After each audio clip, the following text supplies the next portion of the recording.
Cerita ini fakta atau fiksi? Silakan putuskan sendiri.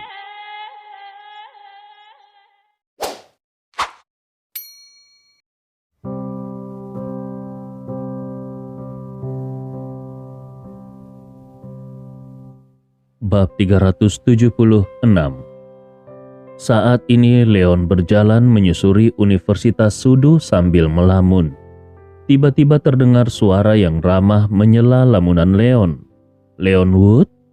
Ketika dia menoleh, dia melihat seorang gadis mengenakan sweater putih dan celana jeans biru muda di bawahnya sedang berlari menghampirinya. Gadis itu adalah Anna Liu, gadis pertama yang dia temui ketika dia datang ke Universitas Sudu. Tetapi karena dia pergi untuk melindungi Su Muyu atas permintaan Pak Tualong, maka dia pun sudah lama tidak melihat Anna. Leon sama sekali tidak menyangka akan bertemu dengannya di kampus hari ini. Leon tersenyum dan menyapa, "Hei, Anna Liu." Melihat kegembiraan di wajah Leon, Anna pun bertanya, "Kemana saja kau selama ini? Aku tidak pernah melihatmu akhir-akhir ini. Apakah sekarang kau sudah mempunyai pacar?" Sekilas nada suaranya memang terdengar sangat santai. Tetapi jika didengar lebih dekat, kita akan menemukan bahwa ekspresinya sedikit khawatir.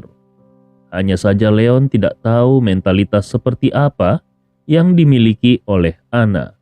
Ketika Anna pertama kali bertemu Leon di kereta, dia hanya merasa kalau Leon adalah remaja yang tampan dan mau membantunya. Dan ketika dia mengetahui kalau Leon adalah juniornya, dia pun bersedia membantu Leon ketika Leon masuk ke kampus.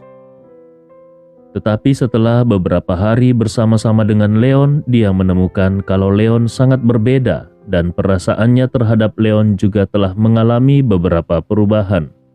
Pada awalnya dia berpikir kalau dia hanya ingin tahu tentang Leon. Tetapi secara bertahap, dia menemukan kalau sepertinya dia menyukai juniornya yang lebih muda dari dirinya ini. Dalam hal perasaan, Anna selalu menjadi orang yang lebih pendiam dan tertutup. Dia tidak akan mengambil inisiatif untuk mengungkapkan cintanya seperti gadis lain, terutama ketika dia menyadari bahwa Leon tidak memiliki perasaan yang sama kepadanya. Dia bahkan menjadi lebih enggan mengambil inisiatif untuk mengungkapkan apapun. Dia takut kalau pada akhirnya dia hanya akan melukai dirinya sendiri seandainya dia mengambil terlalu banyak inisiatif. Seiring waktu, rasa sukanya pun telah banyak memudar. Awalnya, Anna berpikir ketika dia bertemu Leon lagi, dia akan bisa menghadapi Leon dengan tenang. Tetapi ketika dia melihat ekspresi bahagia di wajah Leon, dia menemukan kalau dia merasa sedikit takut. Dia takut kalau Leon benar-benar sudah mempunyai pacar. Dia takut kalau dia akan merasa sedih. Leon tidak memperhatikan ketakutan di mata Anna. Dia malah balik bertanya dengan tidak curiga, "Pacar seperti apa? Kenapa kau menanyakan tentang itu?" Melihat mata kosong Leon, hati Anna yang tadinya sangat khawatir, sekarang sudah menjadi jauh lebih tenang. Anna pun berkata, "Lalu kenapa kau tidak pernah terlihat selama beberapa hari ini? Kupikir kau sedang sibuk berpacaran." Leon tidak bisa berkata-kata. Selama melindungi Su Muyu, dia memang sudah pergi selama lebih dari 10 hari, dan kemudian ketika dia menjadi instruktur Huya, dia harus pergi ke pangkalan setiap hari untuk melatih orang-orang. Jadi dia benar-benar tidak punya banyak waktu untuk ke kampus. Tentu saja dia tidak menyangka bahwa ketidakhadirannya itu justru dianggap oleh Anna kalau dia sedang sibuk berpacaran. Melihat penampilan Leon yang tidak bisa berkata-kata, Anna tahu kalau Leon menghilang bukan karena dia sedang sibuk berpacaran. Ini membuat suasana hatinya menjadi jauh lebih baik. Dia pun berkata kepada Leon, "Ngomong-ngomong, kau harus membantuku melakukan sesuatu." Leon dengan cepat menjawab, "Bantuan apa yang kau perlukan? Katakan saja padaku." ketika Leon pertama kali melihat Anna, Leon hampir menganggapnya sebagai Ariana. Meskipun kemudian kontak di antara mereka berkurang, namun Leon tetap menganggap Anna sebagai teman baiknya. Jadi kalau Anna benar-benar memerlukan bantuannya, tentu saja dia tidak akan menolak untuk membantu. Melihat Leon yang begitu antusias, Anna sangat gembira dan bertanya kembali. Tim arkeologi kami dari Provinsi Sisu menemukan kompleks makam kuno di Pegunungan Wulong. Namun mereka tidak memiliki cukup tenaga. Mereka perlu memilih beberapa mahasiswa arkeologi untuk membantu. Dosen menyerahkan masalah ini untuk menjadi tanggung jawabku. Kuharap kau bisa menemaniku.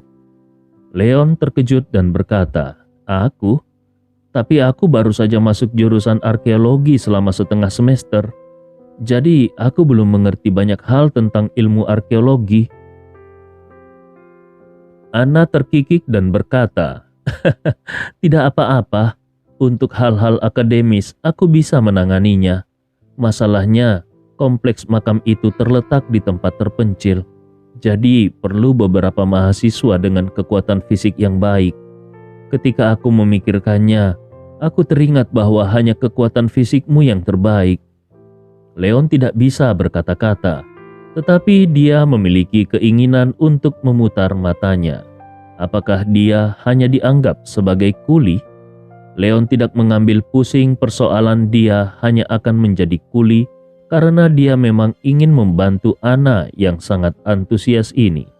Tetapi bagaimanapun juga, saat ini dia merangkap sebagai instruktur tim Huya. Kalau dia pergi terlalu lama, Ouyang Suo mungkin akan merasa keberatan. Jadi dia pun bertanya kepada Anna, berapa lama waktu yang dibutuhkan untuk menyelesaikan tugas itu? Anna berpikir sejenak dan kemudian menjawab, sekitar 7 hari. Leon mengerutkan keningnya. 7 hari itu bisa dibilang cukup lama juga.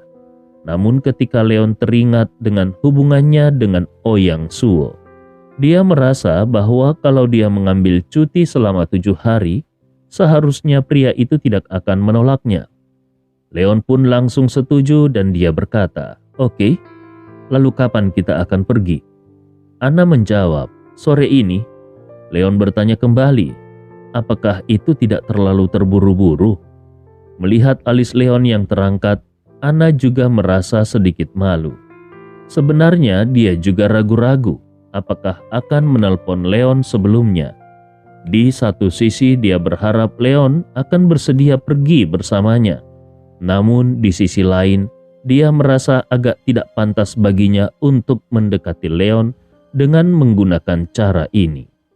Hanya saja secara kebetulan Anna bertemu dengan Leon di sini pada hari ini. Jadi dia belum sempat memikirkannya dengan hati-hati. Namun Leon sudah memutuskan untuk membantu Anna. Jadi dia pun berkata, "Tidak apa-apa. Kalau begitu, aku akan pergi dulu dan bersiap-siap." Mendengar janji Leon, Anna juga merasa sangat gembira di dalam hatinya dan berkata kepada Leon, "Baiklah, kalau begitu, aku akan menunggumu di tempat pertemuan sore hari nanti. Aku juga harus pergi bersiap-siap." Sekarang Anna adalah presiden masyarakat arkeologi, dan ini adalah tugas pertama yang diberikan kepadanya oleh mentornya.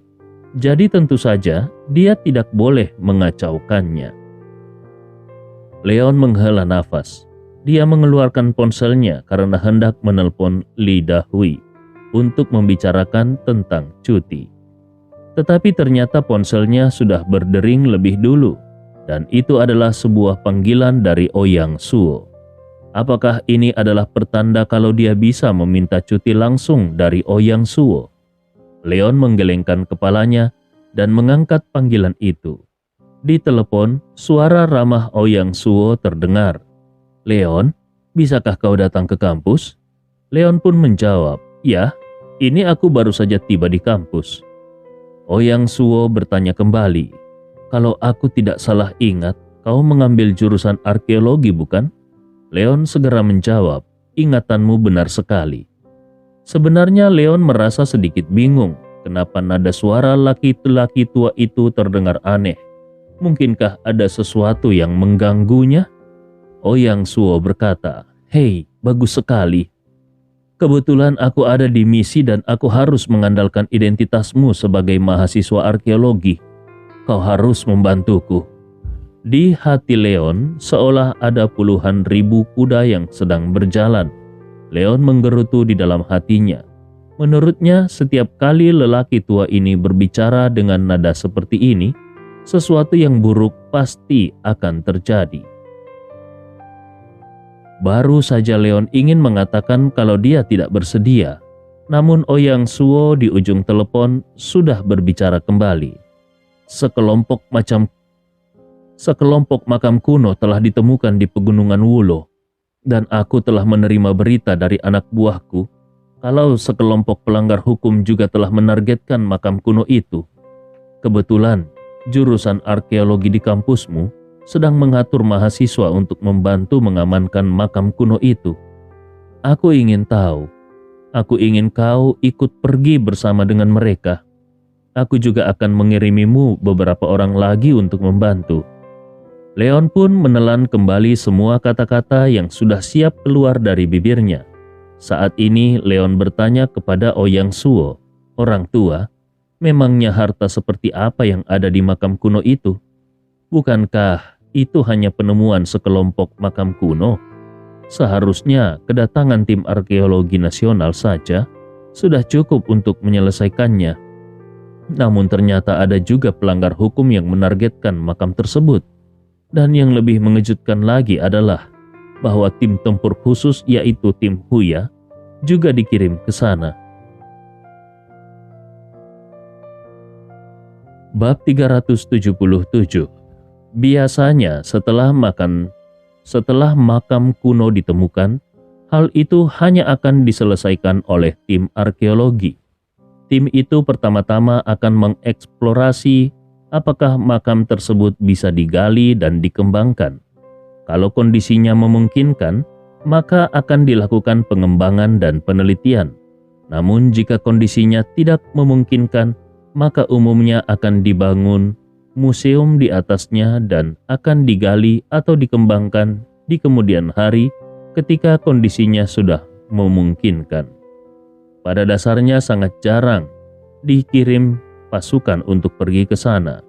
Bahkan kalaupun ada pelanggar hukum yang merampok makam, mereka semua adalah pencuri. Cukup untuk mengirimkan beberapa petugas untuk menyelesaikan masalah ini. Tapi kali ini ketika makam kuno baru saja ditemukan dan ada pelanggar hukum yang menargetkannya, mereka langsung akan mengirim tim tempur khusus Huya.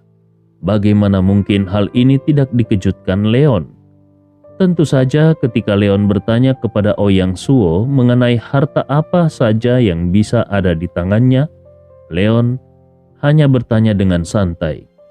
Tidak peduli dari era apa makam kuno itu berasal, nilai terbesarnya pasti barang pemakaman yang ada di dalamnya. Barang antik seperti itu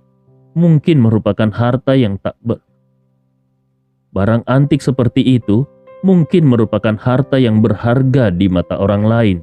Tetapi bagi Leon dan Ouyang Suo itu bukan apa-apa. Tapi apa yang tidak disangka oleh Leon adalah bahwa Ouyang Suo di ujung telepon ternyata terdiam.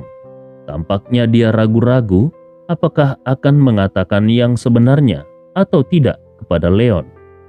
Tepat ketika Leon hampir kehilangan kesabarannya, suara Ouyang Suo terdengar lagi. Sangat tidak nyaman untuk mengatakan tentang hal ini di telepon. Aku akan menyuruh Dahui memberitahumu detailnya ketika kau datang nanti. Leon tertegun, seolah-olah dia tidak menyangka kalau masalah ini begitu penting sampai Ouyang Suo merasa tidak nyaman untuk mengatakannya di telepon. Ketika Leon mendengar ini, dia pun menjawab singkat, "Baiklah." Setelah mengakhiri panggilan telepon itu, Leon berjalan menuju ke arah kelasnya. Dia bertanya-tanya di dalam hatinya, rahasia macam apa yang tersembunyi di komplek makam kuno itu? Apa sebenarnya yang membuat Ouyang Suo bersikap sangat berhati-hati. Di kelas, hampir setiap mahasiswa mendiskusikan tentang makam kuno Wulong. Bagaimanapun, ini adalah kelas jurusan arkeologi, dan penemuan ini juga merupakan penemuan terbesar di Provinsi Sisu dalam beberapa tahun terakhir.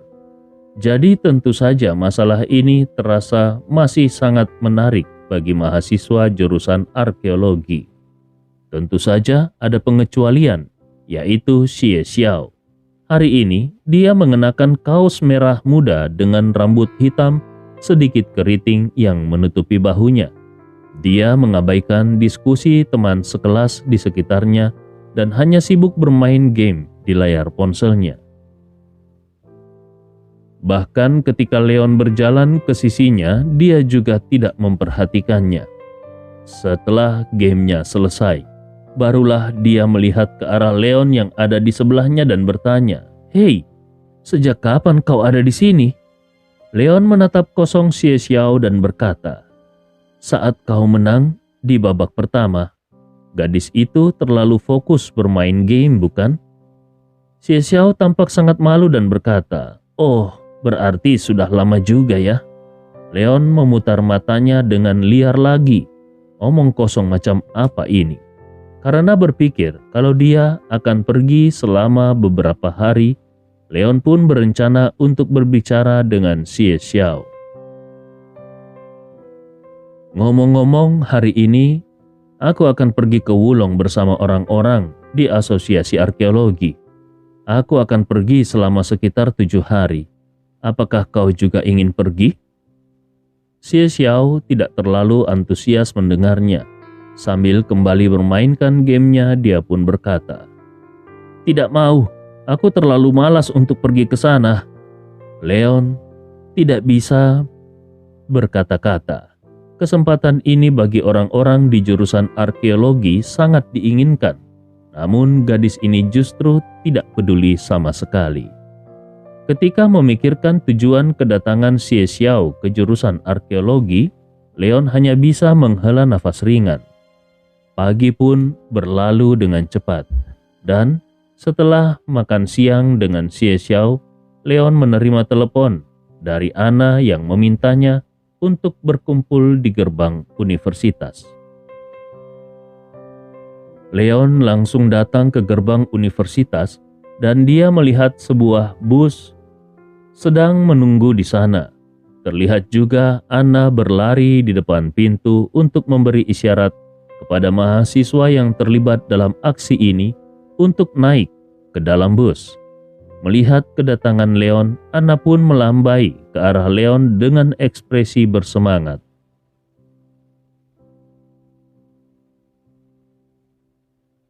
"Leon, cepat ke sini." Tindakan antusias Anna ini segera menarik gelombang kecemburuan dari mahasiswa lainnya. Mereka tidak pernah diperlakukan seperti ini sebelumnya. Tentu saja Leon secara alami mengabaikan apa yang ada di pikiran orang-orang itu dan melangkah mendekat. Anna tertawa pelan dan berkata, "Duduklah di baris pertama. Ini adalah tempatku." Leon pun mengangguk. "Baiklah." Kemudian dia masuk ke mobil dan duduk di baris pertama.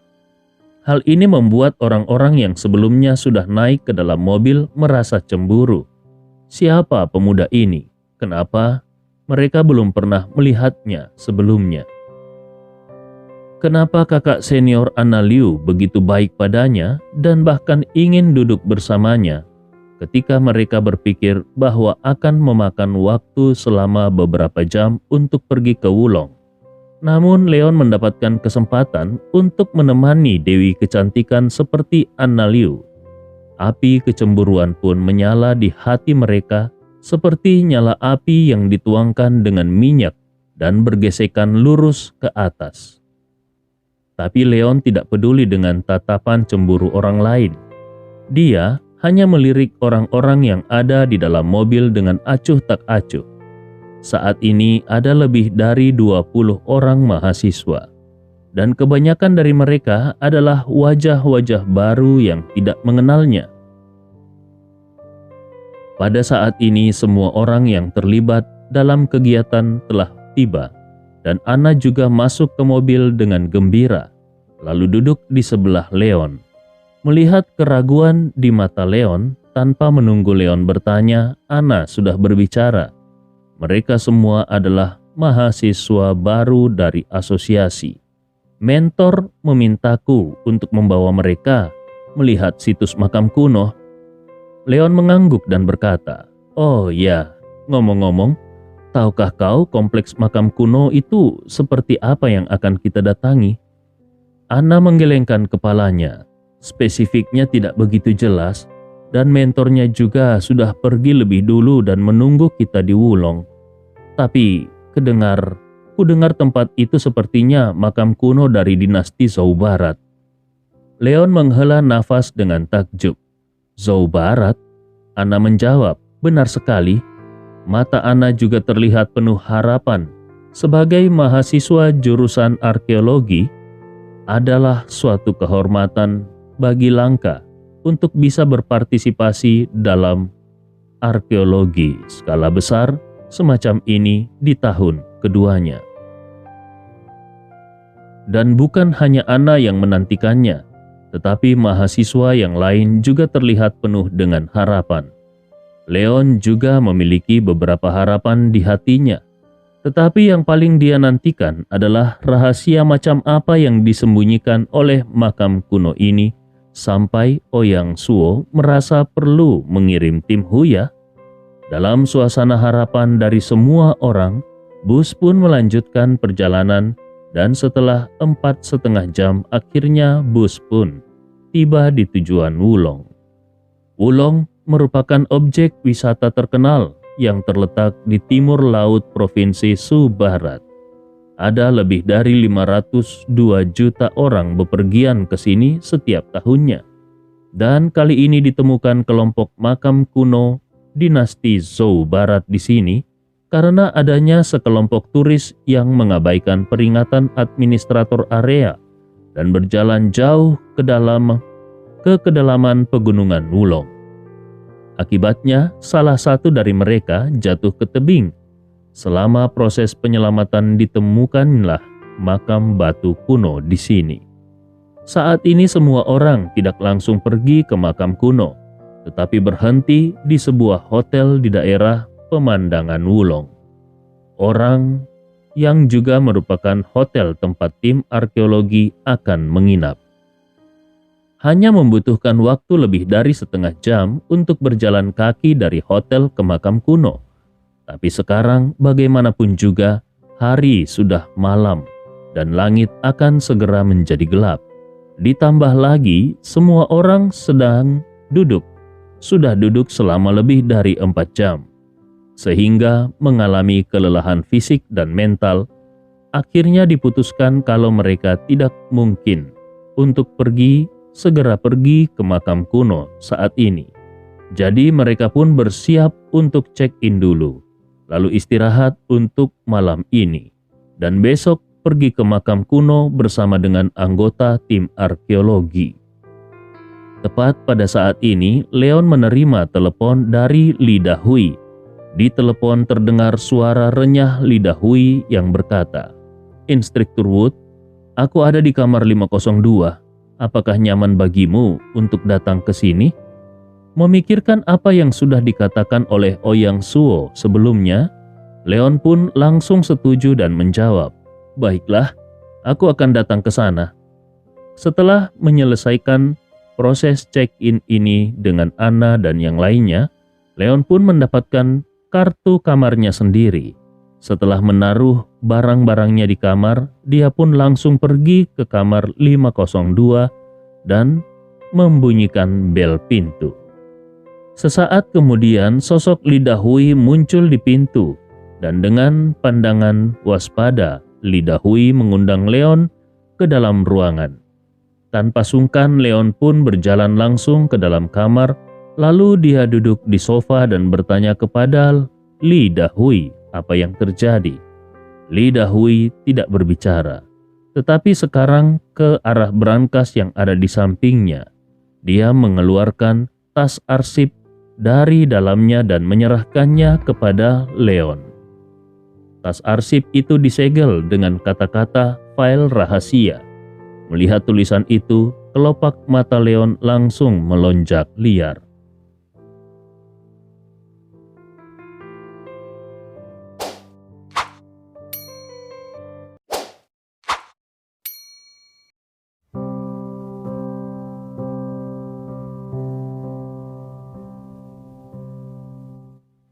Bab 378. Leon tidak langsung mengambil tas arsip yang ada di atas meja kopi, tetapi dia menatap lidah Hui dan bertanya, "Apakah ini adalah file rahasia?" Lidah Hui mengangguk. "Iya, itu adalah file rahasia kelas S." Leon bertanya kembali, "Apakah aku boleh melihatnya?" Lidah Hui menjawab dengan sedikit bingung, "Tentu saja, ini merupakan informasi penting untuk misi ini." Leon bertanya kembali dengan hati-hati, "Apakah ada perjanjian kerahasiaan yang harus kutandatangani lebih dulu?" Melihat sikap Leon yang berhati-hati, lidah Hui tiba-tiba mengerti kalau Leon merasa khawatir akan memikul tanggung jawab karena melihat sesuatu yang seharusnya tidak dia lihat. Mungkin itu karena Leon adalah seorang instruktur Huya, sehingga dia harus bersikap sangat berhati-hati. Lidah Hui menghela nafas dan berkata, "Kau tidak perlu menandatangani perjanjian kerahasiaan apapun." Leon segera menghela nafas lega. "Baiklah." Lalu dia mengambil tas arsip itu dan merobek segelnya untuk mengeluarkan informasi di dalamnya dan melihatnya dengan serius. Hanya saja ketika dia benar-benar selesai membacanya, matanya menunjukkan ekspresi yang sangat terkejut dan hampir secara naluriah dia berkata kepada lidah Hui, "Ini lelucon, bukan?" Lidah Hui menggelengkan kepalanya. "Tentu saja tidak." Sebenarnya, lidah Hui juga bersikap sama seperti Leon ketika dia tahu apa isi file itu. Leon menunjuk ke tas arsip dan berkata sambil hampir meraung, "Astaga, di sebuah makam kuno di dinasti Zhou Barat ditemukan formula untuk meningkatkan gen manusia, dan kau bilang itu bukan lelucon?" Leon akhirnya mengerti kenapa Ouyang Suo enggan mengatakannya di telepon. Ini adalah hal yang fantastis. Kalau tadi Ouyang Suo mengatakannya di telepon, Leon pasti tidak akan mempercayainya. Rekayasa genetika adalah sesuatu yang paling banyak diinvestasikan di dunia dalam beberapa tahun terakhir dan selalu menjadi proyek besar. Di bidang ini, ayah Su Muyu yaitu Profesor Su telah membuat sebuah terobosan terbesar. Itulah sebabnya beberapa kekuatan musuh yang ada di luar mencoba menculik putrinya untuk menyabotase penemuan Profesor Su. Saat ini Profesor Su sedang berusaha mengembangkan obat sempurna yang dapat sepenuhnya meningkatkan gen manusia tanpa menyebabkan keruntuhan genetik. Jadi bagaimana mungkin Leon tidak terkejut dengan penemuan agen yang dapat meningkatkan gen tubuh manusia itu? Lidah Hui menghela nafas. "Instruktur, ini adalah fakta, namun masih dalam tahap penyelidikan." Dia juga masih sedikit sulit mempercayai hal ini, tetapi bagaimanapun juga, faktanya ada di sana.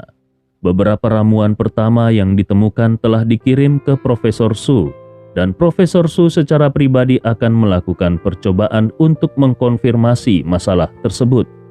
Leon menarik nafas dalam-dalam dan mencoba menenangkan dirinya. "Sepertinya orang dahulu lebih pintar daripada kita." Lidah Hui terdiam. Dia juga merasa seperti itu. Rekayasa genetika yang dicoba pelajari oleh orang-orang modern telah disempurnakan dengan sempurna ribuan tahun yang lalu.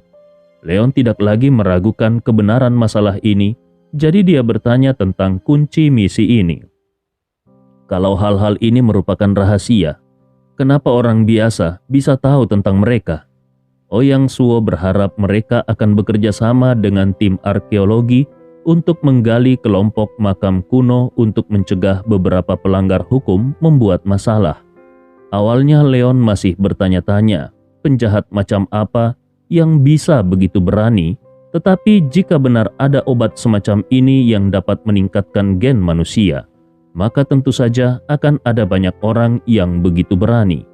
Apalagi sebelumnya Leon sudah membunuh seluruh pasukan dari kelompok tentara bayaran api yang mencoba untuk menculik Su Muyu.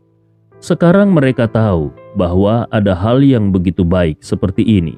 Dengan gaya mereka, sangat tidak mungkin kalau mereka tidak melakukan apa-apa. Namun, Leon tetap bertanya-tanya kalau masalah ini sangat rahasia. Bagaimana orang biasa bisa mengetahuinya? Li Dahui sama sekali tidak menyembunyikannya, dan dia pun menceritakan kisah masalah tersebut. Institut Rekayasa Genetika adalah pengkhianat yang dibeli oleh orang-orang di Amerika Utara. Awalnya mereka berencana untuk mencuri hasil penelitian Profesor Su, tetapi kemudian semua usaha mereka gagal. Namun, pihak atasan berspekulasi kalau mereka mungkin akan tetap meneruskan hasil penemuan ini. Jadi untuk berjaga-jaga, pihak atasan pun mengeluarkan misi ini. Selain untuk mencegah orang membuat masalah, mereka juga ingin bekerja sama dengan tim arkeologi untuk terus menggali makam kuno. Di kompleks makam kuno itu, ada juga salah satu makam terbesar yang belum dikembangkan. Pihak atasan berspekulasi bahwa mungkin akan ada penemuan yang lebih besar di dalamnya. Leon menghela nafas panjang. Keberadaan pengkhianat di dinasti atau generasi manapun tidak akan mungkin bisa dicegah. Jadi dia pun berkata, "Aku mengerti. Aku pasti akan lebih memperhatikan masalah ini. Kau juga harus lebih berhati-hati. Kita harus tetap saling menjaga komunikasi kapan saja dan di mana saja." Li Dahui mengangguk. Baiklah, tim Huya yang datang bukan hanya dia. Tetapi ada 3 tim dengan masing-masing tim berjumlah 10 orang. Ditambah lagi ada kerjasama departemen lokal dan juga ada Leon yang merupakan seorang master besar. Jadi kalaupun pasukan musuh benar-benar mengetahui berita ini dan mengirim orang, mereka sama sekali tidak takut. Bagaimanapun, ini adalah kandang mereka. Setelah mendiskusikan beberapa detail dengan Li Dahui, Leon pun keluar dari ruangan. Dia baru saja kembali ke kamarnya untuk bersiap-siap beristirahat. Tiba-tiba terdengar ada ketukan di pintu. Leon bertanya dengan malas, "Siapa itu?" Di luar pintu terdengar suara manis Ana. "Leon, ini aku." Leon pun melangkah maju dan membuka pintu. Dia melihat Ana yang sudah berganti pakaian dan sekarang menggunakan sweater berwarna krem, sedang berdiri di depan pintu. Rambut hitamnya diikat menjadi kuncir kuda yang diikat di belakang kepalanya, sehingga memperlihatkan wajahnya yang murni dan ramah. Leon pun bertanya, "Ada apa?" Ana tersenyum sedikit dan berkata, "Tidak ada apa-apa, aku hanya ingin mentraktirmu makan." Leon sedikit terkejut. "Hanya kita berdua?" Sekarang Ana adalah presiden Asosiasi Arkeologi dan penanggung jawab utama kegiatan ini. Jadi Leon berpikir kalau Ana pasti akan sangat sibuk mengurus kegiatan ini. Ana menjawab dengan ramah, "Memangnya ada yang ingin kau ajak? Katakan saja, kita bisa mengajaknya juga untuk ikut bersama kita." Leon hanya menggelengkan kepalanya dan berkata dengan terus terang, "Tidak perlu, toh di sini aku juga hanya mengenalmu." Ana berkata sambil tersenyum, "Kalau begitu, ayo kita pergi. Aku akan membawamu ke tempat makan yang enak." Leon tidak mengatakan apa-apa lagi. Dia meninggalkan hotel bersama dengan Ana, dan setelah berjalan selama 10 menit, mereka pun tiba di restoran Jiang Hu yang sangat terkenal di area yang indah. Sekarang jam makan siang telah berlalu, jadi tidak ada banyak tamu di restoran. Ana dan Leon kemudian menemukan posisi duduk di dekat jendela yang nyaman untuk mereka. Sambil memperhatikan Ana yang terampil memesan hidangan, Leon bertanya dengan penasaran, "Apakah kau pernah ke sini sebelumnya?" Ana tersenyum dan berkata, "Iya, aku sudah pernah ke sini beberapa kali. Restoran ini memiliki cita rasa terbaik di sini. Banyak bintang besar yang datang ke sini untuk makan. Coba kau lihat tembok itu. Di sana ada foto-foto bos dan bintang besar yang pernah makan di sini. Kalau kita beruntung, mungkin kita juga akan bisa bertemu dengan bintang besar di sini." Kilatan harapan secara samar terlihat di mata Anna. Untuk seorang gadis seusianya, mengejar bintang memang merupakan hal yang sangat normal. Tetapi Anna tidak segila gadis-gadis lainnya dalam hal mengejar bintang besar. Jadi, kalaupun dia bisa bertemu dengan bintang besar di sini, dia hanya akan menganggapnya sebagai keberuntungan. Sementara Leon sudah tentu tidak terlalu tertarik dengan bintang-bintang besar itu. Dengan garis keturunan keluarganya, dia sudah sangat sering bertemu dengan bintang-bintang besar. Tetapi saat ini dia juga melihat ke dinding yang tidak jauh dari mereka dan benar saja, ada banyak foto para bintang besar di sana. Pada saat ini, tiba-tiba sebuah suara datang dari belakang Leon. "Anna Liu?" Bab 379. Leon menoleh ke belakang dan melihat dua wanita menaiki tangga. Yang berbicara kepada Anna adalah gadis muda yang berjalan di depan. Gadis itu juga mengenakan kacamata hitam yang besar dan wajahnya terlihat sangat cantik. Dia juga berpakaian ekstrim, mengenakan sweater off-white di bagian atas dan sepasang skinny jeans biru tua di bagian bawah.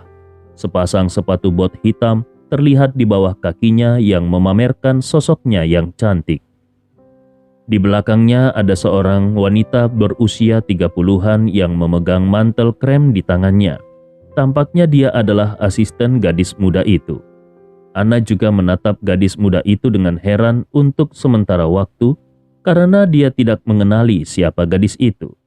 Gadis itu tersenyum dan sambil melangkah mendekat dia melepas kacamatanya sehingga memperlihatkan kecantikannya yang murni sambil berkata, "Ada apa ini?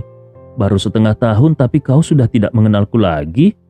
Anna langsung berseru, "Meng Yu?" Sepertinya Anna tidak menyangka kalau gadis muda yang modis dan seksi di depannya ini adalah teman sekelas SMA-nya. Dengan ekspresi yang sangat bangga, Meng Yu berkata sambil tersenyum, "Kupikir kau sudah tidak mengenalku lagi." Anna menghela nafas ringan. "Bagaimana mungkin itu terjadi? Aku hanya tidak menyangka kalau kau sudah menjadi lebih cantik setelah setengah tahun." Anna dan Meng Yu adalah teman sekelas sekolah menengah. Ketika Anna diterima di jurusan arkeologi Universitas Sudu, Meng Yu memasuki sekolah film. Keduanya pernah bertemu setengah tahun yang lalu dan saat itu Meng Yu tidak jauh berbeda dari sebelumnya.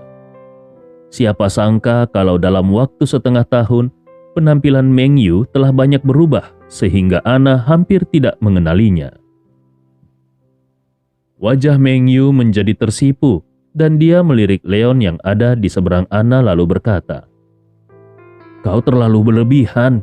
Ini hanya karena aku memasuki sekolah film. Di sana, penampilan merupakan hal yang sangat penting. Ngomong-ngomong, apakah ini adalah pacarmu?" Wajah Anna langsung memerah. Dia ingin Leon menjadi pacarnya.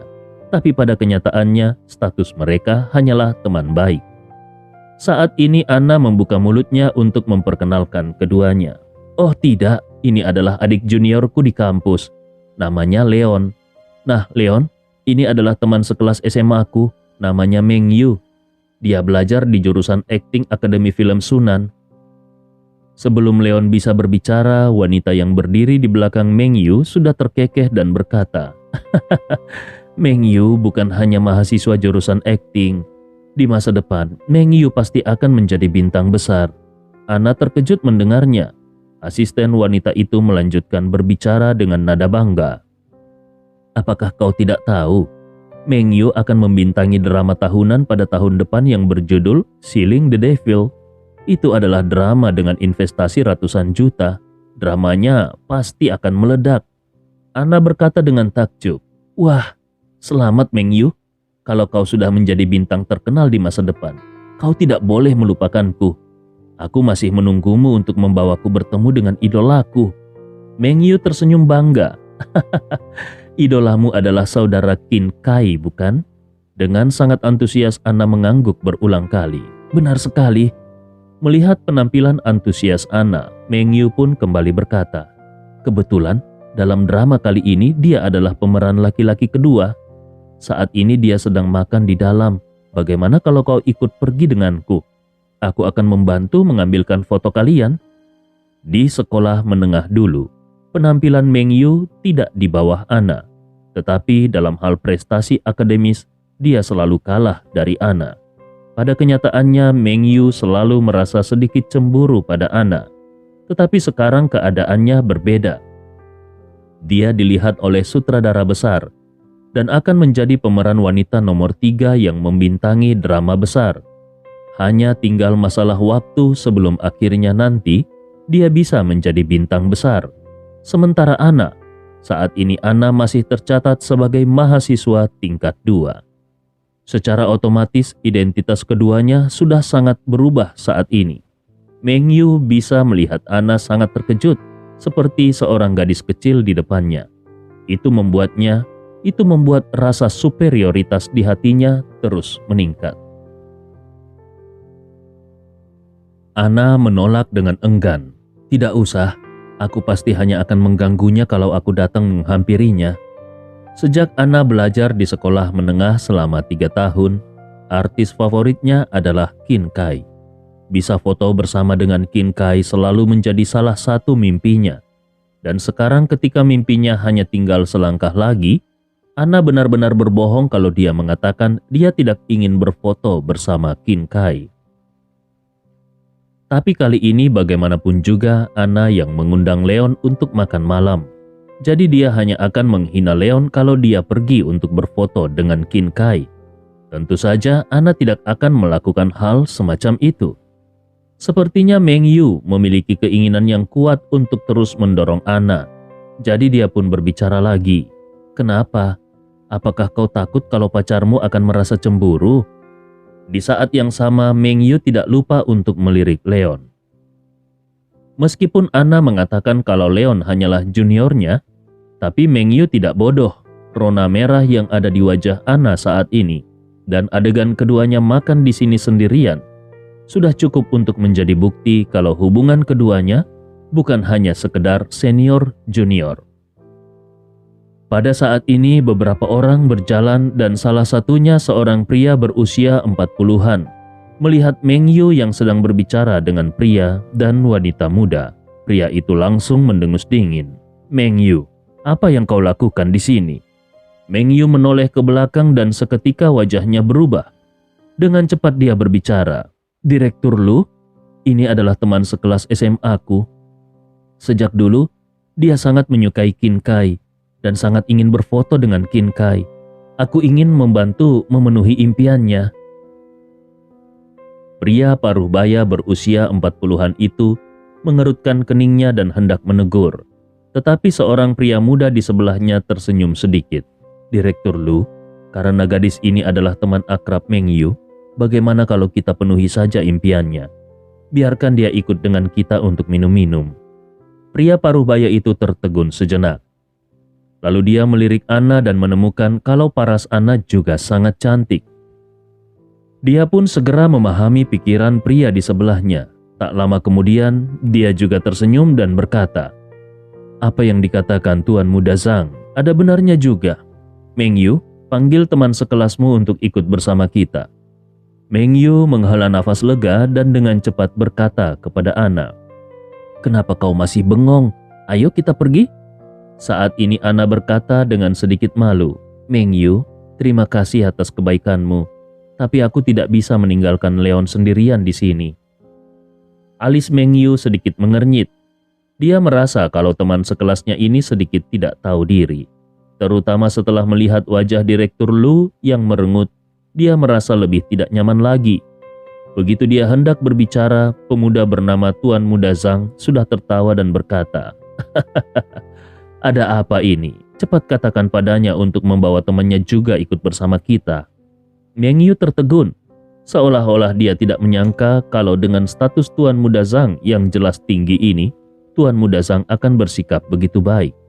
Karena Leon tidak ingin Anna dipermalukan, dia pun mengangguk lembut kepada Anna sambil berkata, "Ayo kita pergi." Anna pun menghela nafas lega dan wajahnya kembali tersenyum. Tuan Muda Zhang juga tersenyum sambil melirik Leon dan memimpin dalam berjalan bersama Direktur Lu dan yang lainnya. Meng Yu segera menarik Anna untuk mengikutinya dan Leon mengikuti di belakangnya. Kru Meng Yu memesan sebuah ruangan yang besar dan cukup untuk menampung sekitar 20 atau 30 orang. Saat memasuki ruangan, sudah ada sekitar 10 orang di dalam ruangan itu. Hampir semuanya adalah pria tampan dan wanita cantik. Sepertinya mereka semua adalah aktor drama. Ada salah satu pria berkemeja putih yang terlihat sangat luar biasa.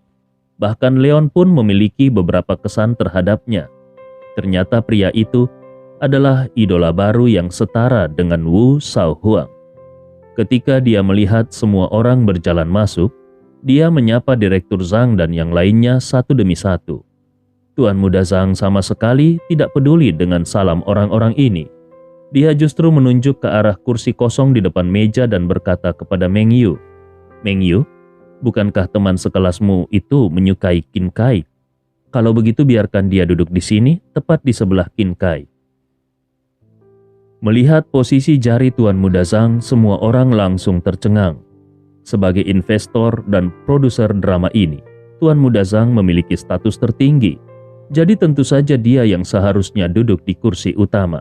Di kiri dan kanannya biasanya merupakan kursi untuk sutradara. Saat ini posisi jari Tuan Muda Zhang persis di posisi tengah antara dia dan Qin Kai. Dan posisi itu seharusnya menjadi milik Lu Dao.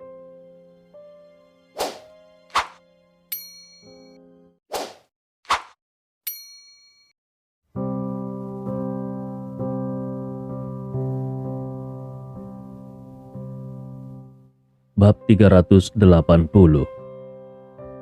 Anna juga merasa sedikit bingung, meskipun dia tidak mengerti situasi di industri film dan televisi, tapi dia juga bisa melihat kalau posisi itu adalah posisi yang paling penting selain posisi utama. Bahkan, Qin Kai hanya bisa duduk di sisi bawah. Dia sendiri hanya datang untuk berfoto dengan idola, bagaimana dia duduk di posisi yang begitu penting. Meng Yu yang melihat kalau Anna ingin mengelak langsung bergerak dengan cepat. Dia menarik Anna ke posisi itu dan menekannya ke kursi sambil berkata, "Anna, Yuan Muda Zhang, Tuan Muda Zhang sudah mengaturnya seperti itu. Jadi kau bisa duduk." Sejujurnya Meng Yu merasa sedikit cemburu di hatinya. Tuan Muda Zhang adalah anggota keluarga Zhang di Jinzhou. Di seluruh negeri Shu Utara, keluarga Zhang adalah keluarga kaya kelas 1 dan Zhang Pictures adalah perusahaan film dan televisi terbesar di seluruh wilayah Shu Utara. Beberapa drama populer dalam beberapa tahun terakhir ini dirilis oleh Zhang Pictures dan banyak bintang-bintang yang langsung menjadi populer setelah membintangi drama tersebut.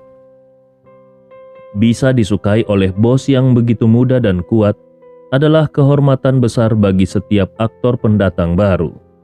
Ketika Tuan Muda Zhang mengundang Anna untuk ikut makan bersama, walaupun tidak menunjukkannya secara terang-terangan, tapi Meng Yu tahu kalau Tuan Muda Zhang ini menyukai teman sekelasnya. Jadi ketika sekarang dia melihat Tuan Muda Zhang dengan belak-belakan mengundang Anna duduk di sebelahnya, ini semakin menegaskan spekulasinya. Tentu saja ada kecemburuan di hati Meng Yu. Satu-satunya hal yang membuat Meng Yu merasa lebih baik adalah fakta bahwa Anna bukanlah seorang aktor. Kalau seandainya Anna adalah seorang aktor, maka dia akan bisa dengan mudah menjadi bintang besar yang populer dan mengalahkan Meng Yu. Sekarang Meng Yu telah menyingkirkan rasa superioritasnya di depan Anna. Dia hanya berharap dia juga bisa mendapatkan lebih banyak keuntungan melalui hubungan pertemanannya dengan Anna. Anna juga menyadari apa arti pengaturan posisi duduk yang dibuat oleh Tuan Muda Zhang. Tetapi saat ini dia sudah ditarik oleh Meng Yu untuk duduk. Kalau dia bersikeras untuk berdiri, itu akan terlalu mempermalukan Meng Yu. Tapi kalau dia duduk di sini, lalu bagaimana dengan Leon? Secara naluriah, Anna melihat ke arah Leon, namun dia menemukan kalau Leon sudah duduk di seberangnya dengan seringai lebar dan tampaknya Leon juga tidak marah tentang hal ini.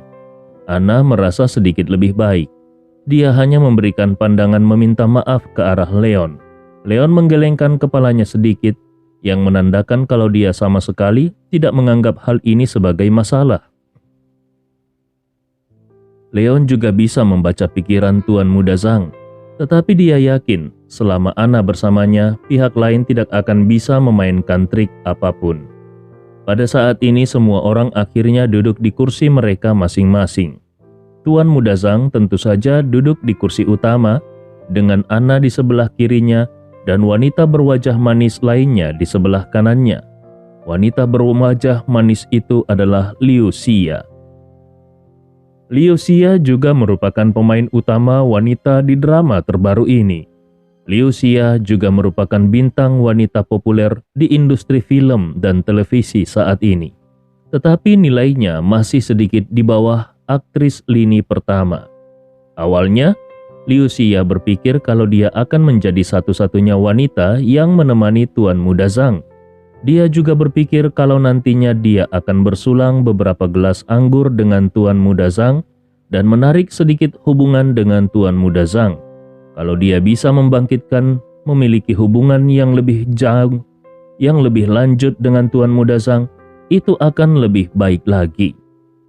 Namun siapa sangka ternyata Tuan Muda Zhang akan menyuruh seorang wanita yang sama sekali tidak dikenalnya untuk duduk di sebelahnya. Liu Xia merasa tidak senang di dalam hatinya, tetapi tidak mungkin baginya untuk menunjukkan ketidaksenangannya itu. Jadi secara diam-diam dia menekan ketidakbahagiaan di hatinya dan mencoba tersenyum manis di depan semua orang. Ketika dia secara tidak sengaja melihat Leon yang sedang menatap Anna, seberkas cahaya melintas di matanya. Sudut mulut Liu Xia naik sedikit dan dia bertanya sambil tersenyum, "Tuan Muda Zhang, siapa pria tampan ini?" Tuan Muda Zhang menjawab dengan bermalas-malasan, "Oh, dia adalah teman Nona Liu." Dengan identitasnya, Tuan Muda Zhang berpikir kalau dia bisa tidur dengan artis wanita manapun di industri film dan televisi ini. Karena itulah dia tidak terlalu menghiraukan Liu Xia yang ada di sebelahnya meskipun Liu Xia sudah memiliki popularitas tertentu. Baginya, dia lebih suka memilih Anna, seorang gadis murni yang belum tercemar oleh dunia. Itulah sebabnya setelah melihat Anna, dia berinisiatif untuk mengundang Anna ikut serta bersamanya. Baginya menaklukkan wanita seperti Anna jelas lebih memuaskan daripada menaklukkan Liu Xia. Liu Xia tersenyum dan berkata, "Teman, apa kau yakin kalau dia bukan pacar Nona Liu?" Tuan Muda Zhang mengerutkan keningnya. Tentu saja dia melihat bahwa kalau Anna dan Leon memiliki hubungan yang dekat. Tapi memangnya kenapa kalau mereka dekat? Kalau Anna dan Leon bukan sepasang kekasih, maka mengejar Anna tidak ada hubungannya dengan Leon. Tapi kalau Anna dan Leon adalah sepasang kekasih, maka akan lebih menyenangkan kalau dia bisa membawa Anna di depan Leon. Tanpa menunggu yang lain berbicara, Liu Xia sudah dengan cepat berbicara. "Tapi menurutku mereka pasti bukan sepasang kekasih. Dengan postur Nona Liu, hanya orang hebat seperti Tuan Muda Zhang yang layak mendapatkan Nona Liu. Pemuda itu bahkan tidak layak untuk membawakan sepatu untuk gadis seperti Nona Liu." Semua orang langsung tercengang.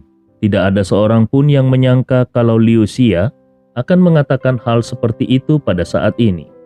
Bagi mereka, tidak peduli hubungan apa yang dimiliki oleh Leon dengan Anna yang dipanggil untuk makan bersama oleh Tuan Muda Zhang, itu sama sekali tidak ada hubungannya dengan mereka. Tetapi Liu Xia yang juga seorang aktris besar benar-benar mengatakan hal seperti itu di depan umum. Perhitungan macam apa ini?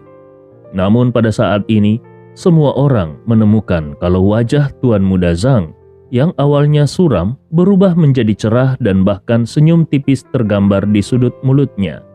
Saat ini semua orang kembali sadar. Tidak heran Liu Xia bisa menjadi pemeran utama wanita. Itu karena Liu Xia bisa melihat pikiran Tuan Muda Zhang meskipun secara sekilas. Liu Xia tahu bahwa dia bisa menginjak Leon sesuka hatinya karena dia mendapatkan bantuan Tuan Muda Zhang. Kemampuan seperti ini sama sekali tidak dimiliki oleh mereka.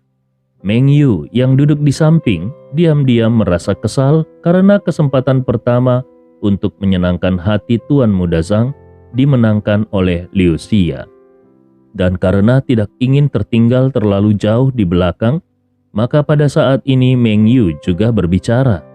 Kakak Xia benar sekali, Ana bukan hanya cantik, tetapi dia juga sangat berbakat. Dengan kondisi seperti itu, tentu saja orang biasa tidak layak untuknya. Kalimat orang biasa tidak layak untuknya ini menunjukkan kalau Tuan Muda Zhang jelas bukan orang biasa. Meng Yu berharap bisa memenangkan hati Tuan Muda Zhang melalui pujiannya. Adapun mengenai apakah dia menyinggung Leon dengan perkataannya itu, dia tidak khawatir sama sekali karena Ana sudah mengatakan bahwa Leon hanyalah adik juniornya di kampus, bukan pacarnya. Jadi kata-kata Meng Yu tadi juga bisa dibilang sedang memuji Ana. Tuan Muda Zhang tersenyum lebih cerah lagi. Dia tidak keberatan Leon ikut dengannya, dan dia juga tidak khawatir kalau Leon akan menjadi penghalang bagi dirinya. Dengan posisinya di seluruh negeri Shu Utara, wanita seperti apa yang tidak bisa didapatkannya? Tidak peduli hubungan apa yang Leon miliki dengan Ana, menurutnya pada saat ini seharusnya Leon merasa malu ketika menghadapi situasi seperti ini. Melihat senyum Zhang Mo yang semakin cerah, bahkan Direktur Lu yang duduk di sebelah Liu Xia ikut mengambil kesempatan ini untuk berbicara. Hei Tuan Muda Zhang, bukankah kita sedang kekurangan penulis skenario drama kali ini? Kalau Nona Liu sangat berbakat, kenapa kau tidak memintanya untuk menjadi penulis skenario drama kita? Semua orang melihat kesan baik Tuan Muda Zhang kepada Ana. Jadi mereka pun berlomba-lomba membantu Tuan Muda Zhang menciptakan beberapa kesempatan untuk berteman dengan Ana saat ini. Tentu saja mereka melakukannya untuk mendapatkan poin yang bagus di mata Tuan Muda Zhang. Saat ini Tuan Muda Zhang memandang Ana sambil tersenyum dan berkata, Direktur Lu benar-benar membangunkan pikiranku. Nona Liu, apakah kau ingin mempertimbangkannya?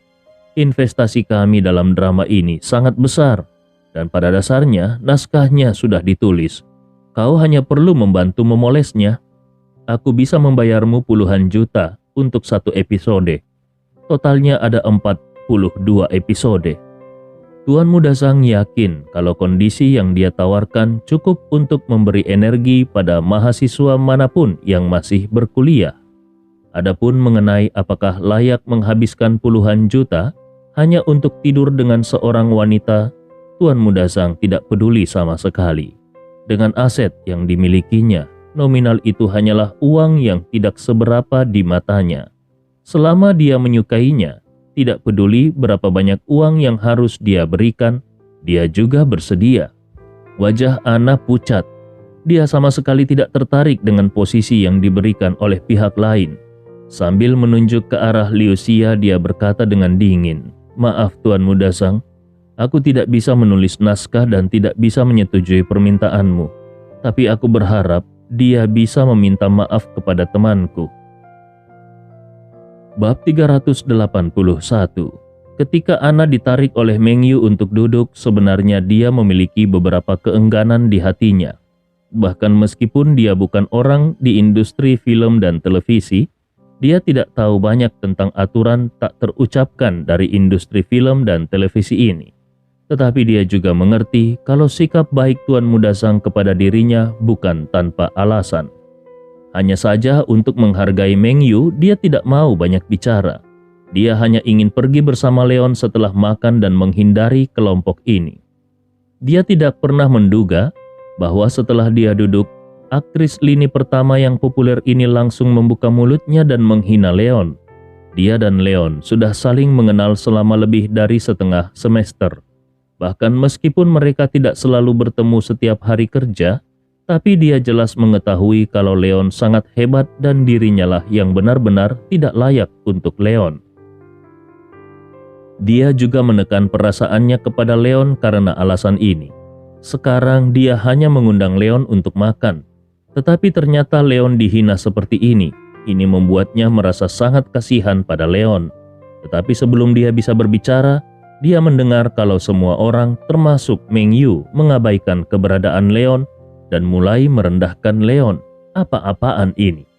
Padahal Anna datang ke sini hanya untuk melihat idolanya. Tetapi orang-orang di sini memperlakukannya seolah-olah dia sedang mengikuti acara kencan buta. Dia akan dibayar banyak untuk menulis satu episode, bahkan meskipun bayarannya adalah miliaran, dia tetap tidak merasa tertarik dengan tawaran itu. Kalau orang-orang ini benar-benar memilihnya karena bakatnya dan tidak memfitnah Leon, dia mungkin masih akan mempertimbangkan penawaran seperti itu. Tetapi sekarang bagaimana dia bisa menerimanya?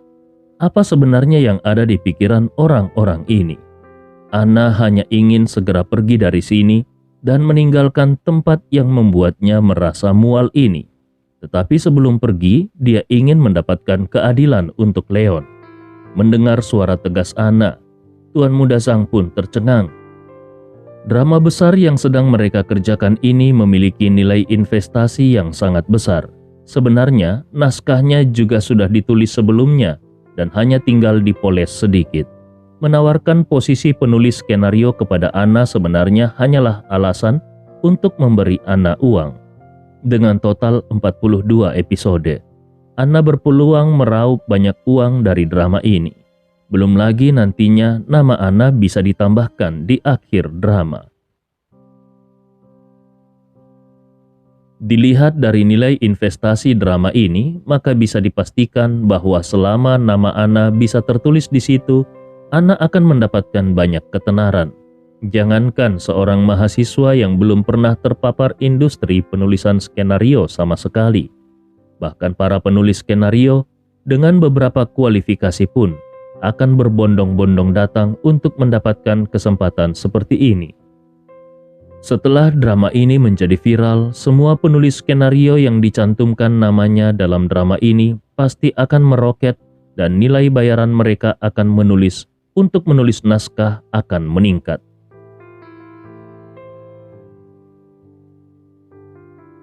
Di seluruh industri penulisan skenario, berapa banyak penulis skenario yang dapat mencapai kondisi ini?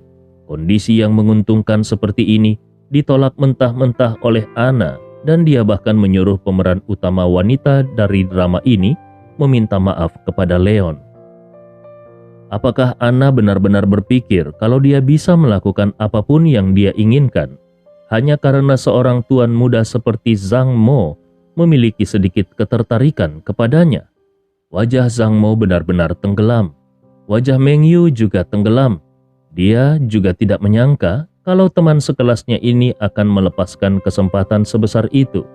Apalagi Anna memiliki keberanian untuk menyuruh Liu Xia meminta maaf kepada adik juniornya. Ini adalah Liu Xia. Bahkan meskipun masih ada beberapa celah kalau Liu Xia dibandingkan dengan bintang-bintang populer papan atas, tetapi Liu Xia juga merupakan pemeran utama wanita. Dalam pandangan kru, posisi Liu Xia ini bahkan sedikit lebih tinggi daripada idola Anna, yaitu Qin Kai. Dengan kebenaran seperti ini, Anna benar-benar ingin menyuruh Liu Xia meminta maaf. Apakah Anna benar-benar berpikir bahwa karena Zhang Mo menyukainya, maka dia bisa tidak menempatkan siapapun di matanya? Apalagi Liu Xia mengatakan hal seperti itu untuk menyenangkan hati Zhang Mo. Tapi Anna menyuruhnya untuk meminta maaf. Apa bedanya hal itu dengan langsung memukul wajah Zhang Mo? Pada saat ini Liu Xia mendengus dingin. Minta maaf? Hei, apakah menurutmu aku mengatakan sesuatu yang salah? Tuan Muda Zhang membiarkannya duduk bersama kami, itu hanya untuk menghormatimu. Kalau bukan karena kau, apakah menurutmu dia akan diajak duduk di sini? Meskipun sepertinya saat ini Liu Xia terlihat marah, tetapi di dalam hatinya dia merasa sangat bahagia. Wanita idiot ini berani berbicara kepada Zhang Mo dengan nada seperti itu. Anna pasti benar-benar tidak tahu kekuatan yang dimiliki oleh Zhang Mo di tanah Shu Utara, bukan? Dengan situasi seperti ini, bahkan kalaupun Zhang Mo masih ingin tidur dengan Anna, Dia pasti tidak akan mau memberikan Anna terlalu banyak keuntungan. Saat ini Anna sangat marah sehingga hatinya berfluktuasi. Di mata orang-orang ini, Leon mungkin duduk di sini karena menghormatinya. Tetapi dia tahu di dalam hatinya bahwa dengan hati Leon, kalau bukan karena ingin menghargai Anna, Leon pasti tidak akan mau ikut ke sini. Dan sekarang justru karena Anna lah sehingga Leon telah dipermalukan seperti ini. Tepat ketika Anna sangat marah sehingga dia tidak bisa berkata-kata, Leon sudah berdiri dan berbicara kepada Anna. "Ayo, kita pergi dari sini." Awalnya Leon hanya ingin menemani Anna datang ke sini untuk bertemu dengan idolanya dan untuk mencegah Zhang Mo melakukan sesuatu pada Anna. Tetapi siapa yang tahu bahwa perang akan datang begitu cepat? Leon pun melanjutkan berkata, "Kau pasti sudah tidak berminat lagi untuk berfoto dengan idolamu. Jadi tidak ada gunanya tetap tinggal di sini." Adapun mengenai kata-kata Liu Xia, Leon tidak memperhatikannya sama sekali. Baginya bintang besar seperti Liu Xia tidak berbeda dengan wanita yang menjual tubuhnya demi uang. Hanya saja bayarannya lebih tinggi. Anna tertegun, seolah-olah dia tidak menyangka kalau Leon akan bisa bersikap begitu tenang sampai sekarang. Melihat Leon telah bangun berdiri dan juga beranjak dari kursinya, namun langsung diblokir oleh dua aktor pria, Anna tercengang. Zhang Mo berkata dengan dingin saat ini, "Aku jarang mengundang orang untuk makan malam, tetapi ketika aku mengundang tamu untuk makan malam, seharusnya tidak ada orang yang berani untuk bersikap tidak sopan kepadaku." Zhang Mo sudah kehilangan minat pada Anna, tetapi kalau dia benar-benar membiarkan Anna dan Leon pergi begitu saja seperti ini, di mana dia akan menaruh wajahnya? Anna memandang Zhang Mo dengan marah. "Lalu apa yang kau inginkan?" Dia tidak pernah berpikir bahwa orang-orang kaya seperti ini yang bersikap sopan pada awalnya akan segera berubah sikap 180 derajat ketika orang lain tidak bersedia melakukan apa yang mereka perintahkan. Zhang Mo menunjuk ke sebotol Moutai seberat 2 pon di atas meja dan berkata, "Kalau kau ingin pergi, kau harus menghabiskan sebotol anggur ini terlebih dahulu." Liu Xia mencibir. Dia terlihat seperti sedang menonton pertunjukan yang bagus. Sebagian besar orang yang hadir juga bersikap sama. Bahkan Meng Yu pun menatap sinis dengan angkuhnya. Melihat anggur putih yang beratnya setidaknya 2 pon itu, wajah Anna berwarna merah. Jangankan sebotol anggur putih, bahkan jika itu adalah bir, dia akan benar-benar pingsan kalau meminumnya. Ini adalah sesuatu yang tidak bisa dia lakukan. Pada saat ini Leon berjalan berkeliling ke arah Zhang Mo. Dia mengambil botol anggur yang ada di atas meja itu sambil melihat Zhang Mo. Melihat tatapan merendahkan Leon, Zhang Mo juga merasa sedikit tidak senang. Tetapi ketika dia melihat Leon meraih botol anggur yang ada di atas meja, dia juga tersenyum main-main. "Kau bisa menggantikannya untuk minum, tapi kau harus minum 2 botol. Anna terkejut. Dia berpikir kalau Leon benar-benar akan meminum sebotol anggur itu. Jadi dia pun berteriak untuk menghentikan Leon. "Leon, jangan!" Tetapi kemudian dia melihat Leon meraih botol itu dengan keras dan memukulkannya ke kepala Zhang Mo. Dengan suara teredam yang keras, botol anggur itu pun pecah berkeping-keping dan Anna benar-benar menelan kembali perkataan yang belum selesai diucapkannya itu. Seluruh mulutnya terbuka lebar dan wajahnya terkejut.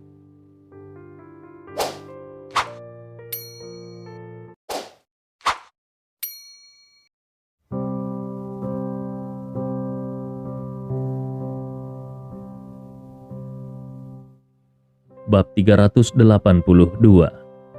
Bukan hanya Anna, tetapi semua orang yang ada di dalam ruangan termasuk 2 orang aktor yang tadi menghentikan Anna karena ingin menyenangkan hati Zhang Mo sangat terkejut menyaksikan adegan ini.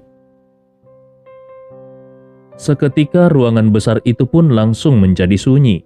Tidak ada yang menyangka kalau Leon yang sejak tadi hanya diam akan membuat langkah gila seperti tadi. Anak itu benar-benar berani memukul kepala Tuan Muda Zhang dengan botol anggur. Apakah dia sudah gila? Tuan Muda Zhang adalah bos besar Zhang Pictures dengan aset puluhan miliar. dan dia adalah keturunan langsung dari keluarga Zhang di Jinzhou. Di Wulong ini tidak ada yang berani memprovokasi keberadaannya, tetapi seorang pemuda seperti Leon benar-benar berani memukulkan botol kepadanya seperti itu. Kalau bukan Leon orang gila, ini berarti memang dunia ini yang sudah gila. Liu Xia menutup mulutnya dengan satu tangan. Dia tidak bisa berbicara karena terkejut. Meng Yu juga menyaksikan dengan linglung ketika melihat darah di kepala Zhang Mo. Melihat darah merah cerah mengalir ke bawah, pikiran Meng Yu menjadi kosong. Dia benar-benar tidak bisa membayangkan apa yang akan dilakukan Zhang Mo untuk melampiaskan kemarahannya dan apakah dia juga akan terlibat pada saat itu. Ketika merasakan rasa sakit yang tajam di kepalanya, Zhang Mo adalah orang pertama yang kembali dari keterkejutannya dan berteriak marah. "Kau? Apakah kau benar-benar ingin mati?" Namun Leon sama sekali tidak berbicara dan malah menampar Zhang Mo kembali. Dengan suara yang keras, Zhang Mo ditampar di tempatnya hingga terjatuh dengan keras ke lantai. Zhang Mo kembali tercengang. Dia tidak bisa mengerti bagaimana Leon bisa memiliki nyali untuk berani melakukan sesuatu pada dirinya sendiri. Leon bahkan berani menampar dirinya di depan umum. Yang lain juga tercengang. Satu persatu mereka menatap Leon seolah-olah mereka sedang melihat orang gila, dan banyak orang tanpa sadar bergerak mundur ke belakang. Di mata mereka, Leon adalah orang gila karena orang normal pasti akan tahu kalau identitas Zhang Mo tidak sederhana. Apalagi pada saat ini, Leon juga mengambil inisiatif untuk menyerang Zhang Mo. Apa perbedaannya ini dengan mencari kematian? Dengan kekuatan yang dimiliki Zhang Mo, bahkan kalaupun dia yang lebih dulu berbuat salah, dia bisa dengan mudah mengirim orang yang tidak disukainya ke penjara. Tapi pada saat ini, bahkan Leon benar-benar mengambil inisiatif untuk bergerak. Apakah ini bukan mencari kematian namanya? Leon mengabaikan keterkejutan semua orang. Dia berbalik dan berkata kepada Anna yang saat ini juga sedang tertegun, "Ayo kita pergi." Anna hanya bisa mengangguk kosong. Lalu dia mengikuti Leon dan berjalan keluar. Direktur Lu yang juga bertekad menjilat Zhang Mo kembali tersadar dan dia langsung meraung ke arah artis pria lain yang ada di dalam ruangan sambil berkata, "Hentikan dia! Hentikan dia! Jangan biarkan dia pergi begitu saja seperti ini." Zhang Mo sudah benar-benar tercengang. Kalau mereka benar-benar membiarkan anak ini pergi dari sini pada saat ini, nanti ketika Zhang Mo tersadar kembali, dia pasti akan melampiaskan amarahnya kepada mereka. Jadi mereka tidak boleh membiarkan anak itu pergi. Meskipun aktor lain merasa sedikit takut kepada kegilaan Leon, namun mereka juga mengerti pada saat ini bahwa ini adalah kesempatan besar bagi mereka untuk menjilat Zhang Mo. Jadi tanpa ragu-ragu, satu persatu mereka mengambil botol anggur di atas meja dan mengangkat bangku di sebelahnya dan bergegas menuju ke arah Leon. Bagaimanapun, Leon memang memukuli Zhang Mo. Jadi tidak ada salahnya kalau mereka memberi Leon pelajaran saat ini. Liu Xia, Meng Yu, dan beberapa artis wanita lainnya, termasuk Qin Kai, semuanya mundur satu demi satu. Liu Xia dan yang lainnya semuanya adalah artis wanita. Jadi tentu saja tidak mungkin bagi mereka untuk bergegas memberi pelajaran. Satu persatu mereka hanya bisa melihat pemandangan di depan mereka dengan mata lebar. Mereka masih tidak mengerti kenapa Leon berani bergerak. Dengan adanya begitu banyak orang yang bergegas ke arahnya, Leon pasti akan dihajar dengan parah, bukan? Tapi entah kenapa pada saat ini, Liu Xia sebenarnya merasa sedikit bersemangat. Sebagai aktris lini pertama yang populer, dia mendapatkan popularitas besar segera setelah dia debut. Karena itu dia tidak pernah melihat perkelahian yang begitu nyata seperti ini. Kalau bukan karena yang jatuh ke tanah adalah Zhang Mo, sebenarnya dia sudah tidak bisa menahan diri untuk bertepuk tangan. Tetapi tepat ketika dia berpikir kalau Leon akan dihajar dengan keras, dia melihat sosok Leon berkedip-kedip, dan kemudian beberapa artis pria yang bergegas datang menghampiri Leon tiba-tiba sudah terbang terbalik satu persatu seperti bola meriam dan jatuh dengan keras ke lantai. Satu persatu dari beberapa artis pria itu melolong kesakitan. Liu Xia membeku, Meng Yu juga membeku, bahkan Qin Kai juga ikut melongo dan bertanya di dalam hatinya, apakah anak muda ini memang bisa melakukan kungfu? Kalau tidak, bagaimana dia bisa memborbardir beberapa teman-temanku dengan begitu mudahnya?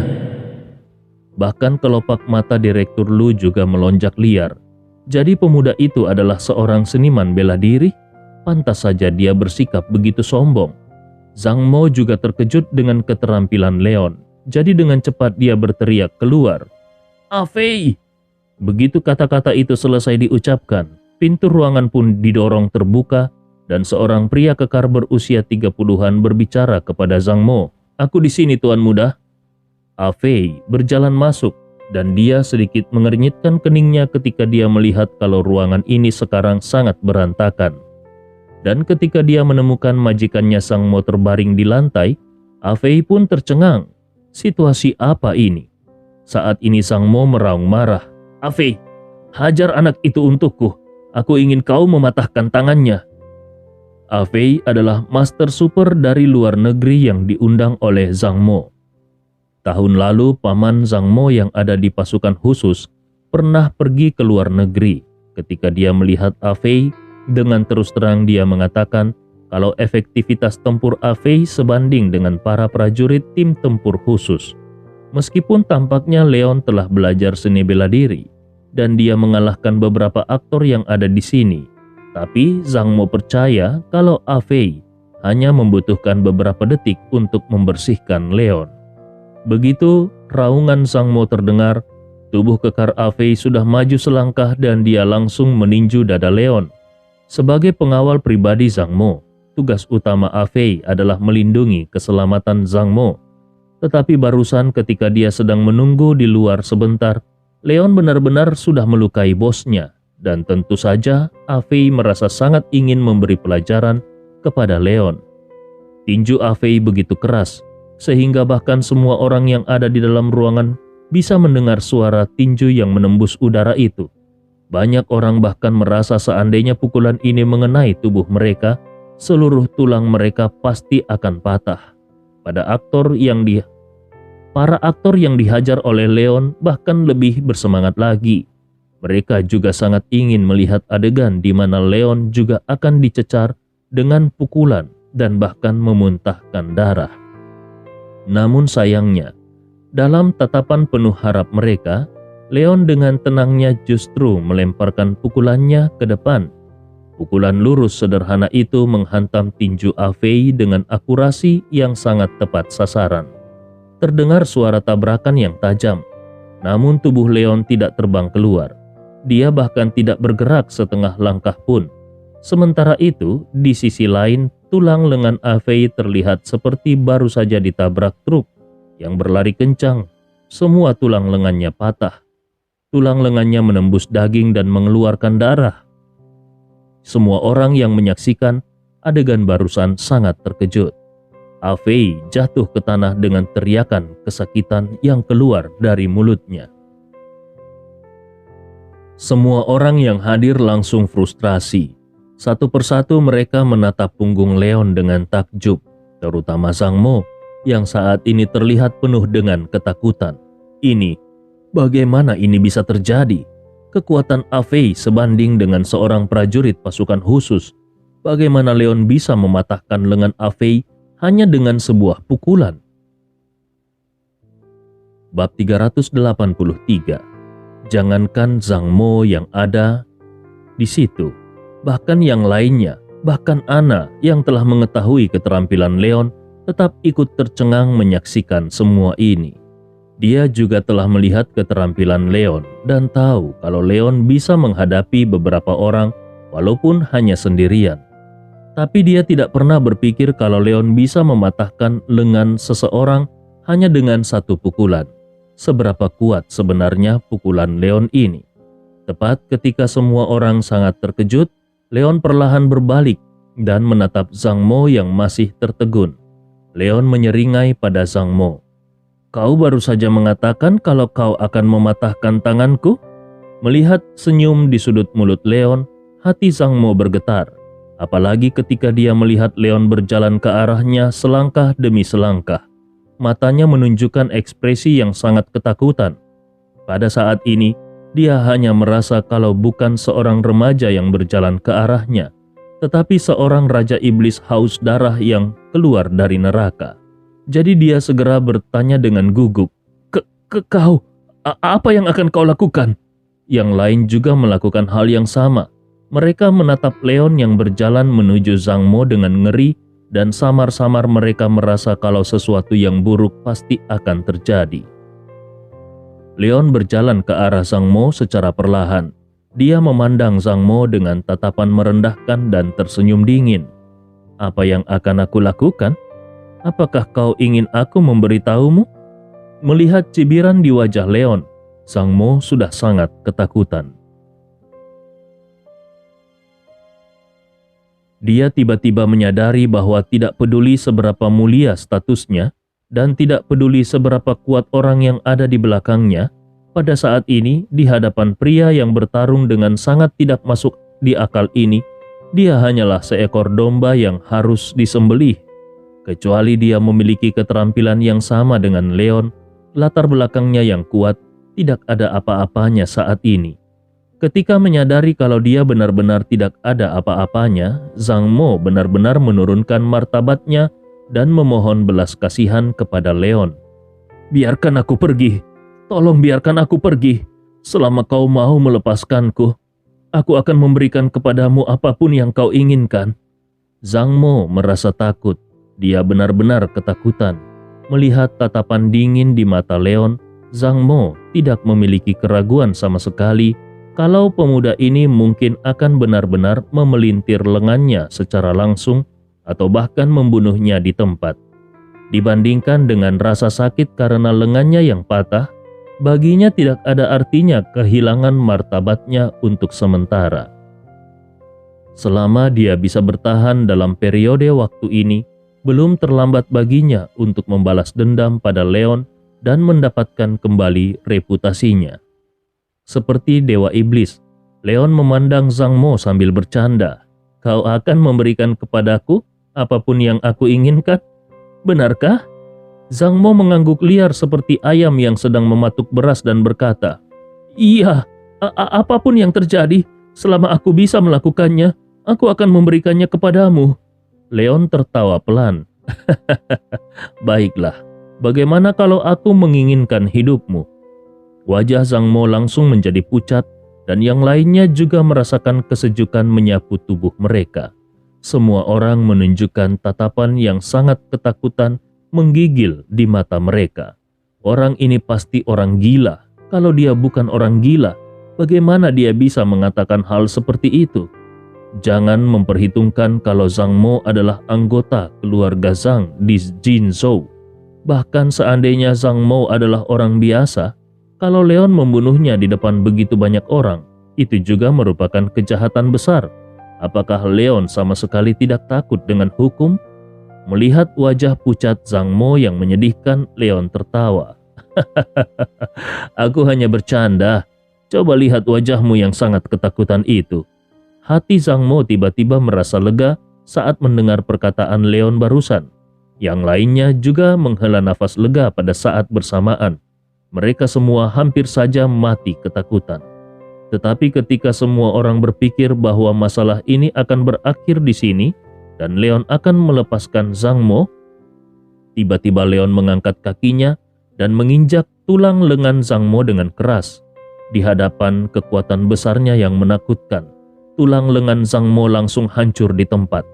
Tangisan menyedihkan melolong datang dari mulut Zhang Mo.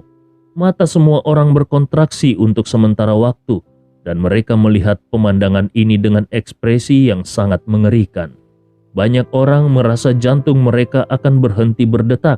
Sama sekali tidak ada yang menyangka kalau Leon akan melakukan hal seperti itu kepada Zhang Mo. Kalimat sebelumnya masih diucapkan Leon dengan nada bercanda, sehingga semua orang merasa santai saja. Namun tiba-tiba Leon langsung menginjak lengan Zhang Mo dengan kuat. Apakah Leon menganggap ini lelucon? Ini benar-benar penyiksaan. Iya, saraf semua orang disiksa dengan kejam, dengan kejadian di hadapan mata mereka oleh Leon. Semua orang melihat Leon dengan tatapan ketakutan, terutama Liu Xia. Liu Xia sudah menghina Leon di depan umum, dan sekarang pria yang dihinanya itu bahkan tidak menempatkan pria besar seperti Zhang Mo di matanya. Kalau Liu Xia benar-benar harus berurusan dengan Leon, siapa yang bisa menyelamatkan dirinya? Melihat lengan Zhang Mo yang patah, aktris lini pertama Liu Xia benar-benar merasa ingin mati saja. Namun saat ini, Leon tidak menghiraukan Liu Xia sama sekali. Dia hanya mengatakan sesuatu kepada Zhang Mo yang sedang berteriak kesakitan. Ingat, semua orang harus membayar harga dari perbuatannya. Setelah mengatakan hal itu, dia berbalik dan menarik Anna yang masih tertegun, lalu membawanya keluar dari ruangan. Ketika sosok Leon benar-benar menghilang, barulah semua orang menghela nafas lega. Tetapi ketika mereka memikirkan kata-kata terakhir Leon, banyak orang memiliki perasaan ingin mati saja di dalam hati mereka. Semua orang harus membayar harga atas perbuatannya. Tidak peduli seberapa gilanya seseorang, tidak ada yang bisa menyamai kegilaan Leon barusan. Leon bukan hanya mengalahkan Zhang Mo di depan begitu banyak orang, tetapi juga menginjak lengan Zhang Mo. Setelah melakukan hal gila seperti itu, dengan sikap sombong yang tak terbatas, Leon masih percaya diri mengatakan hal seperti itu. Apakah Leon sedang berbicara kepada dirinya sendiri? Direktur Lu adalah orang pertama yang tersadar dan berkata kepada semua orang, "Cepat kirim Tuan Muda Zhang ke rumah sakit." Semua orang kemudian teringat kalau Zhang Mo sedang terluka parah. Sekarang bukan waktunya bagi mereka untuk bersikap linglung. Pada saat ini Zhang Mo melolong dengan sedih. "Aku akan membuatnya membayar semua ini. Aku harus membuatnya membayarnya." Direktur Lu berkata di samping, "Tuan Muda Zhang, jangan khawatir. Aku sudah menelpon polisi. Kepolisian pasti akan melakukan yang terbaik untuk menghukumnya." Menelpon polisi? Zhang Mo tercengang. Dia benar-benar tidak berpikir untuk memanggil polisi. Sebagai bos Zhang Pictures, dia adalah sosok terkenal di seluruh negeri Shu Utara. Saat ini dia dihancurkan oleh seseorang, tentu saja dia ingin membalas dendam dengan cara yang paling berdarah. Apa gunanya memanggil polisi? Namun ketika Zhang Mo memikirkan keterampilan menakutkan Leon, dia merasa kalau memanggil polisi sepertinya adalah pilihan terbaik saat ini. Baru saja dia akan memuji Direktur Lu, namun suara sirine sudah terdengar di lantai bawah. Hati Zhang Mo terasa panas membara. Zhang Mo berteriak dengan keras, "Cepat bantu aku berdiri. Aku ingin membuatnya membayar semua ini." Semua orang tidak berani mengatakan apa-apa. Mereka semua melangkah maju untuk membantu Zhang Mo dan berjalan ke bawah. Direktur Lu juga mengikuti dengan cermat. Sementara itu pada saat ini, Leon meraih tangan Anna dan berjalan turun. Karena hal seperti ini sudah terjadi, mereka berdua tidak berselera untuk makan. Tetapi begitu mereka turun, mereka melihat sejumlah mobil polisi dengan sirine yang menyala. Beberapa petugas polisi berhenti di pintu restoran untuk menghalangi jalan Leon dan Anna. Hati Anna bergetar. Mungkinkah polisi ini datang untuk menangkap Leon? Tepat pada saat ini, Zhang Mo bergegas keluar dari pintu dengan bantuan beberapa artis pria. Ketika dia melihat seorang pria paruh baya berjalan turun dari mobil polisi, Zhang Mo tidak peduli lagi dengan rasa sakit di lengannya. Dia langsung berteriak kepada pria itu, "Petugas Liu, cepat! Jangan biarkan anak itu lari. Dia sudah mematahkan tanganku."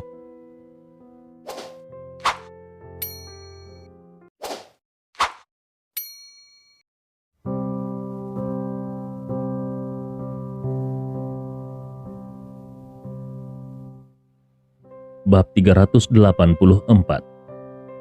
Liu Hiumin selalu merasa bahwa kehidupan kecilnya berjalan dengan baik. Awalnya Wulong hanya sebuah kabupaten kecil, tetapi dengan adanya perkembangan tempat wisata Wulong, akhirnya perekonomian Wulong juga ikut berkembang pesat.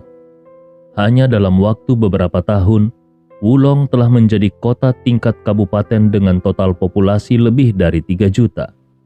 Liu Hiumin dipromosikan menjadi kepala departemen kepolisian kota Wulong ketika Wulong menjadi kota tingkat kabupaten. Sekarang sudah 3 tahun berlalu. Sejujurnya, Liu Hiumin sangat puas dengan posisinya saat ini. Sekarang dia sudah hampir berusia 50 tahun. Secara khusus, lingkungan keamanan di Wulong selalu berjalan dengan baik. Sebagai kepala kantor polisi, tidak ada kasus besar yang harus menjadi tanggung jawabnya, dan tugas terbesarnya adalah menjaga hukum dan ketertiban di daerah Wulong. Biasanya dalam insiden keamanan publik biasa, dia secara pribadi tidak akan datang ke tempat kejadian, tetapi kali ini Direktur Lu secara pribadi menelponnya. Direktur Lu adalah sutradara terkenal di Tiongkok yang telah datang ke Wulong untuk syuting beberapa drama. Direktur Lu telah berbincang-bincang dengan Liu Hiumin beberapa kali, dan menurut Liu Hiumin, dia sangat murah hati. Jadi mereka pun dengan cepat menjadi akrab satu sama lain. Drama besar yang disutradarai oleh Direktur Lu kali ini diinvestasikan oleh Zhang Pictures, yang merupakan perusahaan film dan televisi terbesar di Su Utara, dan bos mereka, Zhang Mo, adalah tamu wali kota Wulong. Dalam keadaan seperti itu, apapun yang terjadi di kru ini tentu saja bukan masalah sepele bagi Liu Hiumin. Jadi, ketika Direktur Lu menelpon, Liu Hiumin secara pribadi bergegas ke sana. Namun pada saat ini dia mendengar raungan dari putra keluarga Zhang. Liu Hiumin terkejut. Siapa orang yang sangat berani mematahkan tangan putra keluarga Zhang? Apakah ini mungkin? Ini adalah kota Wulong, dan seluruh tanah Su Utara adalah basis dari keluarga Zhang. Apakah benar-benar ada seseorang yang berani mematahkan tangan putra keluarga Zhang di tempat seperti ini? Ketika dia memfokuskan penglihatannya, dia melihat lengan Zhang Mo tergantung, darah mengalir dan tulangnya keluar. Seluruh lengan yang patah itu ditopang oleh seseorang. Liu Hiumin ketakutan. Ternyata benar-benar ada seseorang di dunia ini yang begitu sombong, sehingga dia berani mematahkan lengan Tuan Muda Zhang. Kalau masalah ini sampai ke telinga wali kota, dengan hubungan antara Zhang Mo dan wali kota, dia bisa dikecam melalaikan tugas dan dia akan terancam pensiun dini. Tentu saja Liu Hiumin tidak ingin meninggalkan posisinya saat ini dengan secepat ini. Masalah ini harus ditangani dengan serius dan ditangani sesuai dengan keinginan Zhang Mo. Tanpa berpikir terlalu banyak sama sekali, Liu Hiumin langsung mengeluarkan pistolnya dan mengarahkannya kepada Leon sambil berteriak, "Jangan bergerak!" Polisi lain juga mengeluarkan senjata mereka satu demi satu, dan semua moncong hitam itu diarahkan ke Leon. Banyak polisi yang juga merasa sangat terkejut di dalam hati mereka. Mereka semua bertanya-tanya apakah anak ini sudah gila sampai berani mematahkan tangan Tuan Muda Zhang. Apakah anak ini tidak tahu kalau Tuan Muda Zhang adalah penguasa di alam Wulong ini? Bahkan seorang wali kota pun harus memperlakukan Tuan Muda Zhang dengan hormat. Melihat pemandangan ini, wajah Ana sudah menjadi pucat. Yang akan dihadapi Leon saat ini adalah kepolisian yang mewakili negara. Apakah Leon masih bisa melakukan sesuatu kepada polisi? Melihat hubungan antara Zhang Mo dan polisi-polisi ini, Ana langsung mengerti kalau mereka jelas kenalan. Begitu Leon dibawa ke kantor polisi, perlakuan seperti apa yang akan dihadapi oleh Leon? Namun bagaimanapun, Leon memang memukuli Zhang Mo dan mematahkan salah satu lengan Zhang Mo. Setidaknya Leon bisa didakwa dengan dakwaan menyebabkan lukanya seseorang dengan sengaja. Kalau itu terjadi, seluruh hidup Leon pasti akan berakhir. Begitu Ana memikirkan hal ini, hatinya penuh dengan penyesalan. Seandainya dia tahu hal ini akan terjadi, Dia tidak akan mengajak Leon untuk makan. Seandainya pun dia mengajak Leon untuk makan, dia pasti tidak akan menyetujui ajakan Zhang Mo untuk ikut pergi ke ruangan ini. Pada saat ini, Leon sepertinya bisa membaca pikiran Anna. Dia tersenyum pada Anna dan berkata, "Jangan khawatir, semuanya akan baik-baik saja." Anna tersenyum pahit. Sampai sekarang pun Leon masih tidak lupa untuk menghiburnya dan mengkhawatirkannya. Tetapi dengan keberadaan polisi di sini, bagaimana bisa semuanya akan baik-baik saja? Melihat Leon ditodong oleh beberapa senjata, ketakutan di hati Zhang Mo akhirnya menghilang. Dia mendapatkan kembali kepercayaan dirinya yang dulu dan berkata kepada Leon, "Wah, ternyata kau memang benar. Setiap orang akan membayar harga untuk perbuatannya. Sekarang, aku ingin melihat apakah kau masih bisa bersikap sombong di sini?" Direktur Lu, Liu Xia, termasuk Meng Yu dan yang lainnya, juga memandang Leon sambil mencibir, seolah ingin berkata, "Di hadapan begitu banyak polisi saat ini, bagaimana mungkin kau masih bisa bersikap sombong? Kau harus menerima ganjaran karena sudah berani memukul Tuan Muda Zhang." Pada saat ini, melihat penampilan Zhang Mo yang menyedihkan, Liu Hiumin bertanya, "Tuan Muda Zhang, apa yang terjadi di sini?"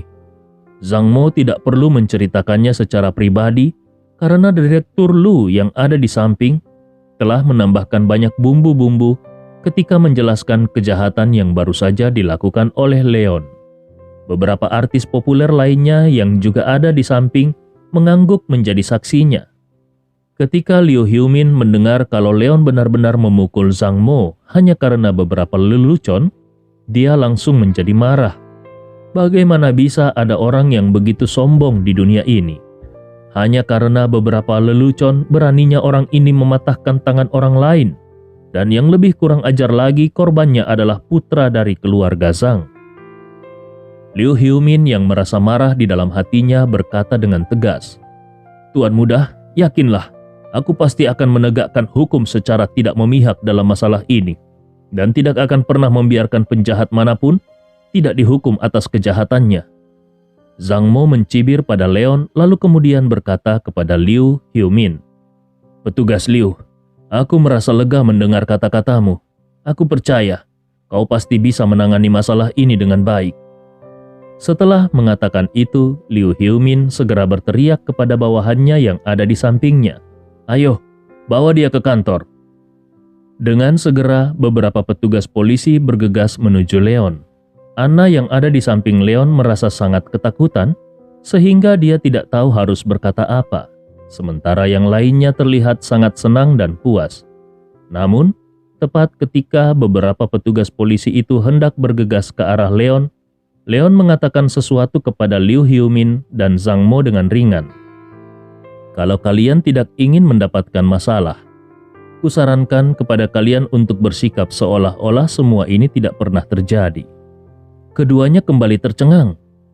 Mereka tidak mengerti apa yang dipikirkan oleh Leon pada saat ini. Sebaiknya mereka tidak mempermasalahkannya dan bersikap seolah-olah tidak terjadi apa-apa. "Tangan Zhang Mo dipatahkan olehmu dan kau benar-benar menyuruh kami bersikap seolah-olah tidak ada yang terjadi? Memangnya siapa kau? Apakah kau adalah Raja Surgawi?" Liu Hiumin merasa malu dan marah karena posisinya sebagai kepala polisi dianggap remeh oleh seorang anak remaja. Ketika dia melihat kedua bawahannya masih berdiri dengan bodoh di tempatnya, dia tidak bisa lagi menahan raungannya. "Kenapa kalian hanya diam saja di sana? Cepat lakukan perintahku tadi." Para petugas polisi itu langsung tersadar. Salah satu dari mereka bergegas menuju ke arah Leon, tetapi kemudian mereka mendengar teriakan keras dari belakang, "Berhenti!" Semua orang tercengang, dan ketika mereka melihat ke belakang, mereka melihat seorang wanita dengan jaket kulit hitam dan celana kulit melangkah dengan beberapa pria kekar. Melihat wanita dengan sosok mengagumkan dan sangat kuat tiba-tiba muncul di sini, kelopak mata Zhang Mo melonjak liar dan sebuah seruan keluar dari mulutnya. "Li Youran?" Wanita yang mengenakan mantel kulit hitam dan celana kulit itu adalah Li Youli. Nama aslinya adalah Li Dahui. Saat ini, dia melangkah mendekat dan mendengus dingin. "Zhang Mo, apalagi yang sedang kau lakukan? Kau pasti ingin menggertak orang lagi, bukan?" Bab 385. Menggertak orang. Zhang Mo merasa akan muntah darah. Kalau dia yang menggertak orang lain, maka seharusnya bukan tangannya yang patah pada saat ini. Apakah ada pengganggu yang mengalami nasib seperti dirinya? Pada saat ini Zhang Mo berteriak marah. "Li Yaoran, jangan bicara omong kosong. Aku korbannya hari ini." Namun ketika Zhang Mo melihat Li Yaoran melangkah ke arah Leon, dia juga sedikit merasa takut kalau Leon memiliki hubungan yang baik dengan Li Dahui. Tapi kemudian dia memutuskan untuk tidak peduli. Li Yaoran bergabung dalam ketentaraan dengan nama samaran Li Dahui. Namun hal ini merupakan rahasia di Jinzhou. Kalau hanya orang biasa yang bertemu dengannya, mereka pasti tidak akan berani mengatakan apa-apa kepadanya. Tapi Zhang Mo bukan orang biasa. Dia adalah anggota keluarga Zhang, dan kekuatan keluarga Zhang di Shu Utara tidak lebih buruk dari keluarga Li. Selain itu, pamannya adalah tim tempur khusus paling elit di wilayah militer Shu Barat. Dengan hubungan seperti itu, dan saat ini posisinya adalah sebagai korban, bahkan kalaupun Leon benar-benar memiliki hubungan dekat dengan Li Yaoran, dia tidak merasa khawatir sama sekali. Li Dahui mencibir. "Korban katamu? Kau pasti mematahkan tanganmu supaya bisa berakting seolah-olah kau adalah korbannya, bukan?" Zhang Mo merasa akan muntah darah lagi. Tangannya benar-benar patah, tapi fakta itu masih tidak bisa membuatnya berada di posisi korban. Lalu kondisi seperti apa yang diperlukan untuk menjadi korban? Yang lainnya juga saling memandang. Apa sebenarnya identitas wanita dengan sosok yang tegas ini? Kenapa dia berani berbicara dengan Tuan Muda Zhang dengan nada seperti itu? Dan yang lebih mengherankan lagi, kenapa Tuan Muda Zhang sampai tidak bisa berkata-kata ketika mendengar apa yang dikatakan oleh wanita ini? Mungkinkah Leon bersikap begitu sombong sejak tadi? Itu karena dia memiliki pendukung yang begitu besar. Li Dahui sama sekali tidak peduli dengan ekspresi orang-orang ini. Dia hanya berjalan langsung ke arah Liu Hiumin, lalu mengeluarkan kartu petugas dan menyerahkannya kepada Liu Hiumin sambil berkata, "Ini adalah kartu lisensiku." Liu Hiumin melihatnya dan seketika kelopak matanya melonjak liar. "Mayor?" Usia wanita ini sepertinya tidak lebih dari 26 atau 27 tahun. Tapi saat ini posisinya adalah sebagai seorang perwira tinggi. Ketika mengingat kembali nada percakapan Li Dahui dan Zhang Mo tadi, Liu Hiumin segera mengerti kalau status wanita ini jelas tidak lebih lemah daripada Zhang Mo. Liu Hiumin pun bertanya dengan hormat, "Ada apa sampai Mayor Li datang ke sini pada hari ini?" Liu Hiumin sadar kalau dia hanyalah kepala polisi kota tingkat kabupaten. Mana berani dia menghadapi seorang mayor militer yang sangat tangguh seperti Li Dahui. Padahal sebenarnya, karena menjabat sebagai perwira staf tim Huya, Li Dahui memiliki status yang sangat istimewa. Jadi sulit baginya untuk mengungkapkan identitas aslinya saat melakukan tugas di luar. Seandainya saat ini dia mengeluarkan kartu perwira kolonel miliknya di tim Huya, diperkirakan Liu Hiumin pasti akan langsung ketakutan setengah mati. Menjadi seorang perwira kolonel berusia 20-an di tim tempur khusus seperti tim Huya adalah hal yang wajar. Dengan karakter seperti itu, mana mungkin Zhang Mo berani memprovokasinya? Li Dahui juga tidak bertele-tele. Dia langsung menunjuk ke arah Leon dan berkata, "Aku harus membawanya." Leon datang ke Wulong kali ini untuk melakukan misi rahasia dan identitasnya tidak dapat diungkapkan. Jadi sulit bagi Li Dahui untuk mengatakan identitas Leon. Liu Hiumin tertegun, lalu dia melirik Leon dengan tatapan tidak percaya. Tiba-tiba dia menyadari kenapa Leon bisa begitu berani dan sombong. Dengan pendukung yang begitu besar, dia juga berpikir kalau dia pun akan menjadi sangat sombong seandainya dia berada di posisi Leon. Kalau seandainya tidak ada Zhang Mo di sini, maka tidak peduli kasus besar apa yang dilakukan oleh Leon, Liu Hyumin pasti akan segera membiarkan Leon dibawa pergi. Tetapi bagaimanapun juga, masalah ini menyangkut Zhang Mo, dan dengan status keluarga Zhang di Shu Utara, sudah jelas kalau ini bukan sesuatu yang bisa dia provokasi. Liu Hyumin tiba-tiba merasa kalau kedatangannya secara pribadi ke tempat ini adalah suatu kesalahan besar. Saat ini dia hanya menatap Zhang Mo dengan malu sambil berharap Zhang Mo akan memberikan beberapa petunjuk. Mendengar perkataan lidah Hui tadi, Zhang Mo langsung mencibir. Membawanya? Li Youran, dia adalah penjahat. Kenapa kau ingin membawanya? Zhang Mo dan Li Youran juga sudah saling kenal selama bertahun-tahun.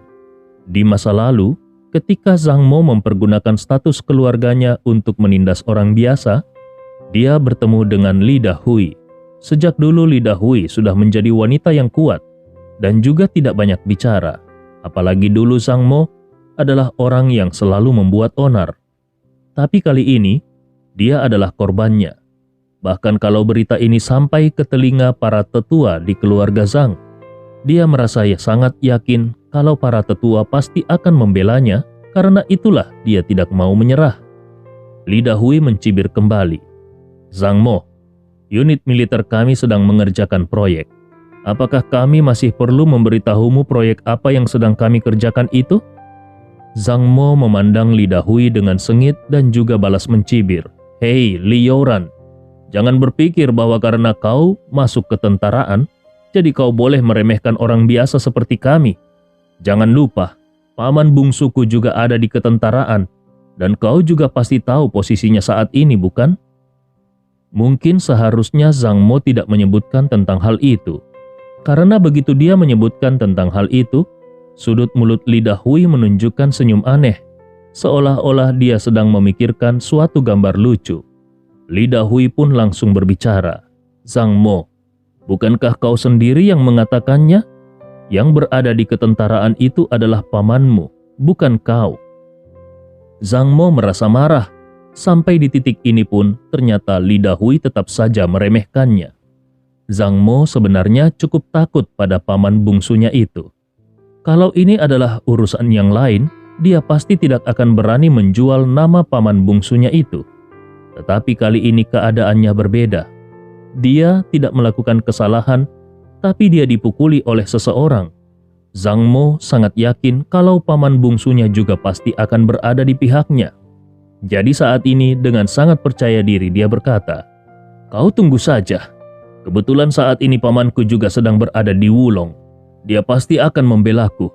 Dengan cepat Zhang Mo mengeluarkan ponselnya dengan salah satu tangannya dan memutar sebuah nomor.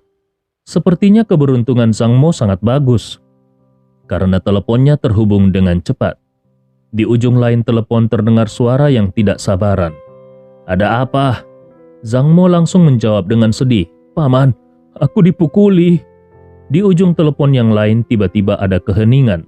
Seolah-olah paman Zhang Mo tidak menyangka kalau suatu hari nanti Zhang Mo akan dipukuli oleh seseorang. Tanpa berlama-lama, Zhang Mo dengan cepat menjelaskan apa yang terjadi. "Paman, sepertinya pelakunya adalah seseorang dari pasukanmu. Sekarang seorang wanita bernama Li Youran bersikeras untuk membawa pelakunya." Di ujung lain telepon terdengar suara terkejut dari paman Zhang Mo. "Li Youran?" Zhang Mo tampak sedih. "Benar sekali." Paman Zhang Mo langsung berkata, "Berikan teleponnya kepada Mayor Li. Katakan aku ingin berbicara dengannya." Mendengar suara serius pamannya, Zhang Mo diam-diam menghela nafas lega. Dari nada bicara pamannya terdengar kalau paman Zhang Mo itu juga sangat tidak puas dengan Li Youran. Jadi Zhang Mo segera menyerahkan telepon kepada Li Dahui. Paman Zhang Mo bertanya dengan cepat, "Dahui, apa yang sebenarnya terjadi?" Senyum aneh Li Dahui masih muncul di sudut mulutnya dan dia hanya berkata, "Tuan Zhang, kupikir lebih baik kau datang sendiri ke sini."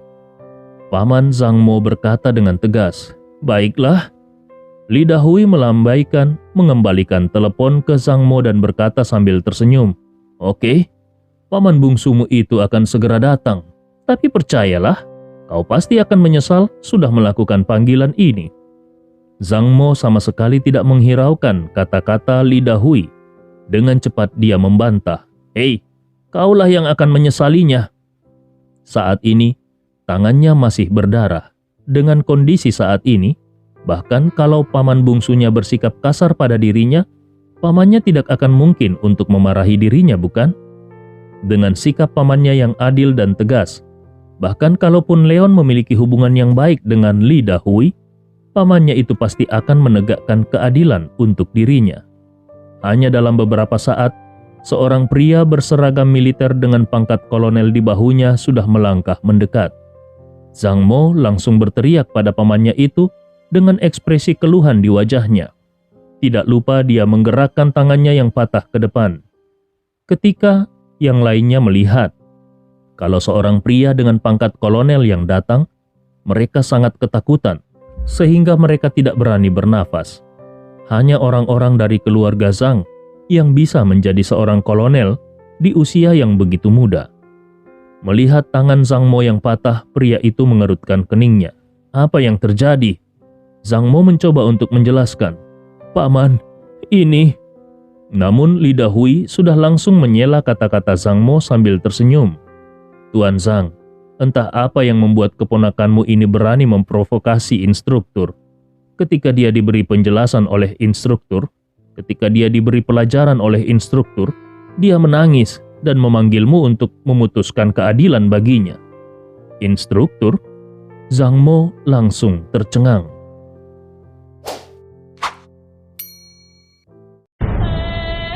Cerita ini fakta atau fiksi? Silakan putuskan sendiri.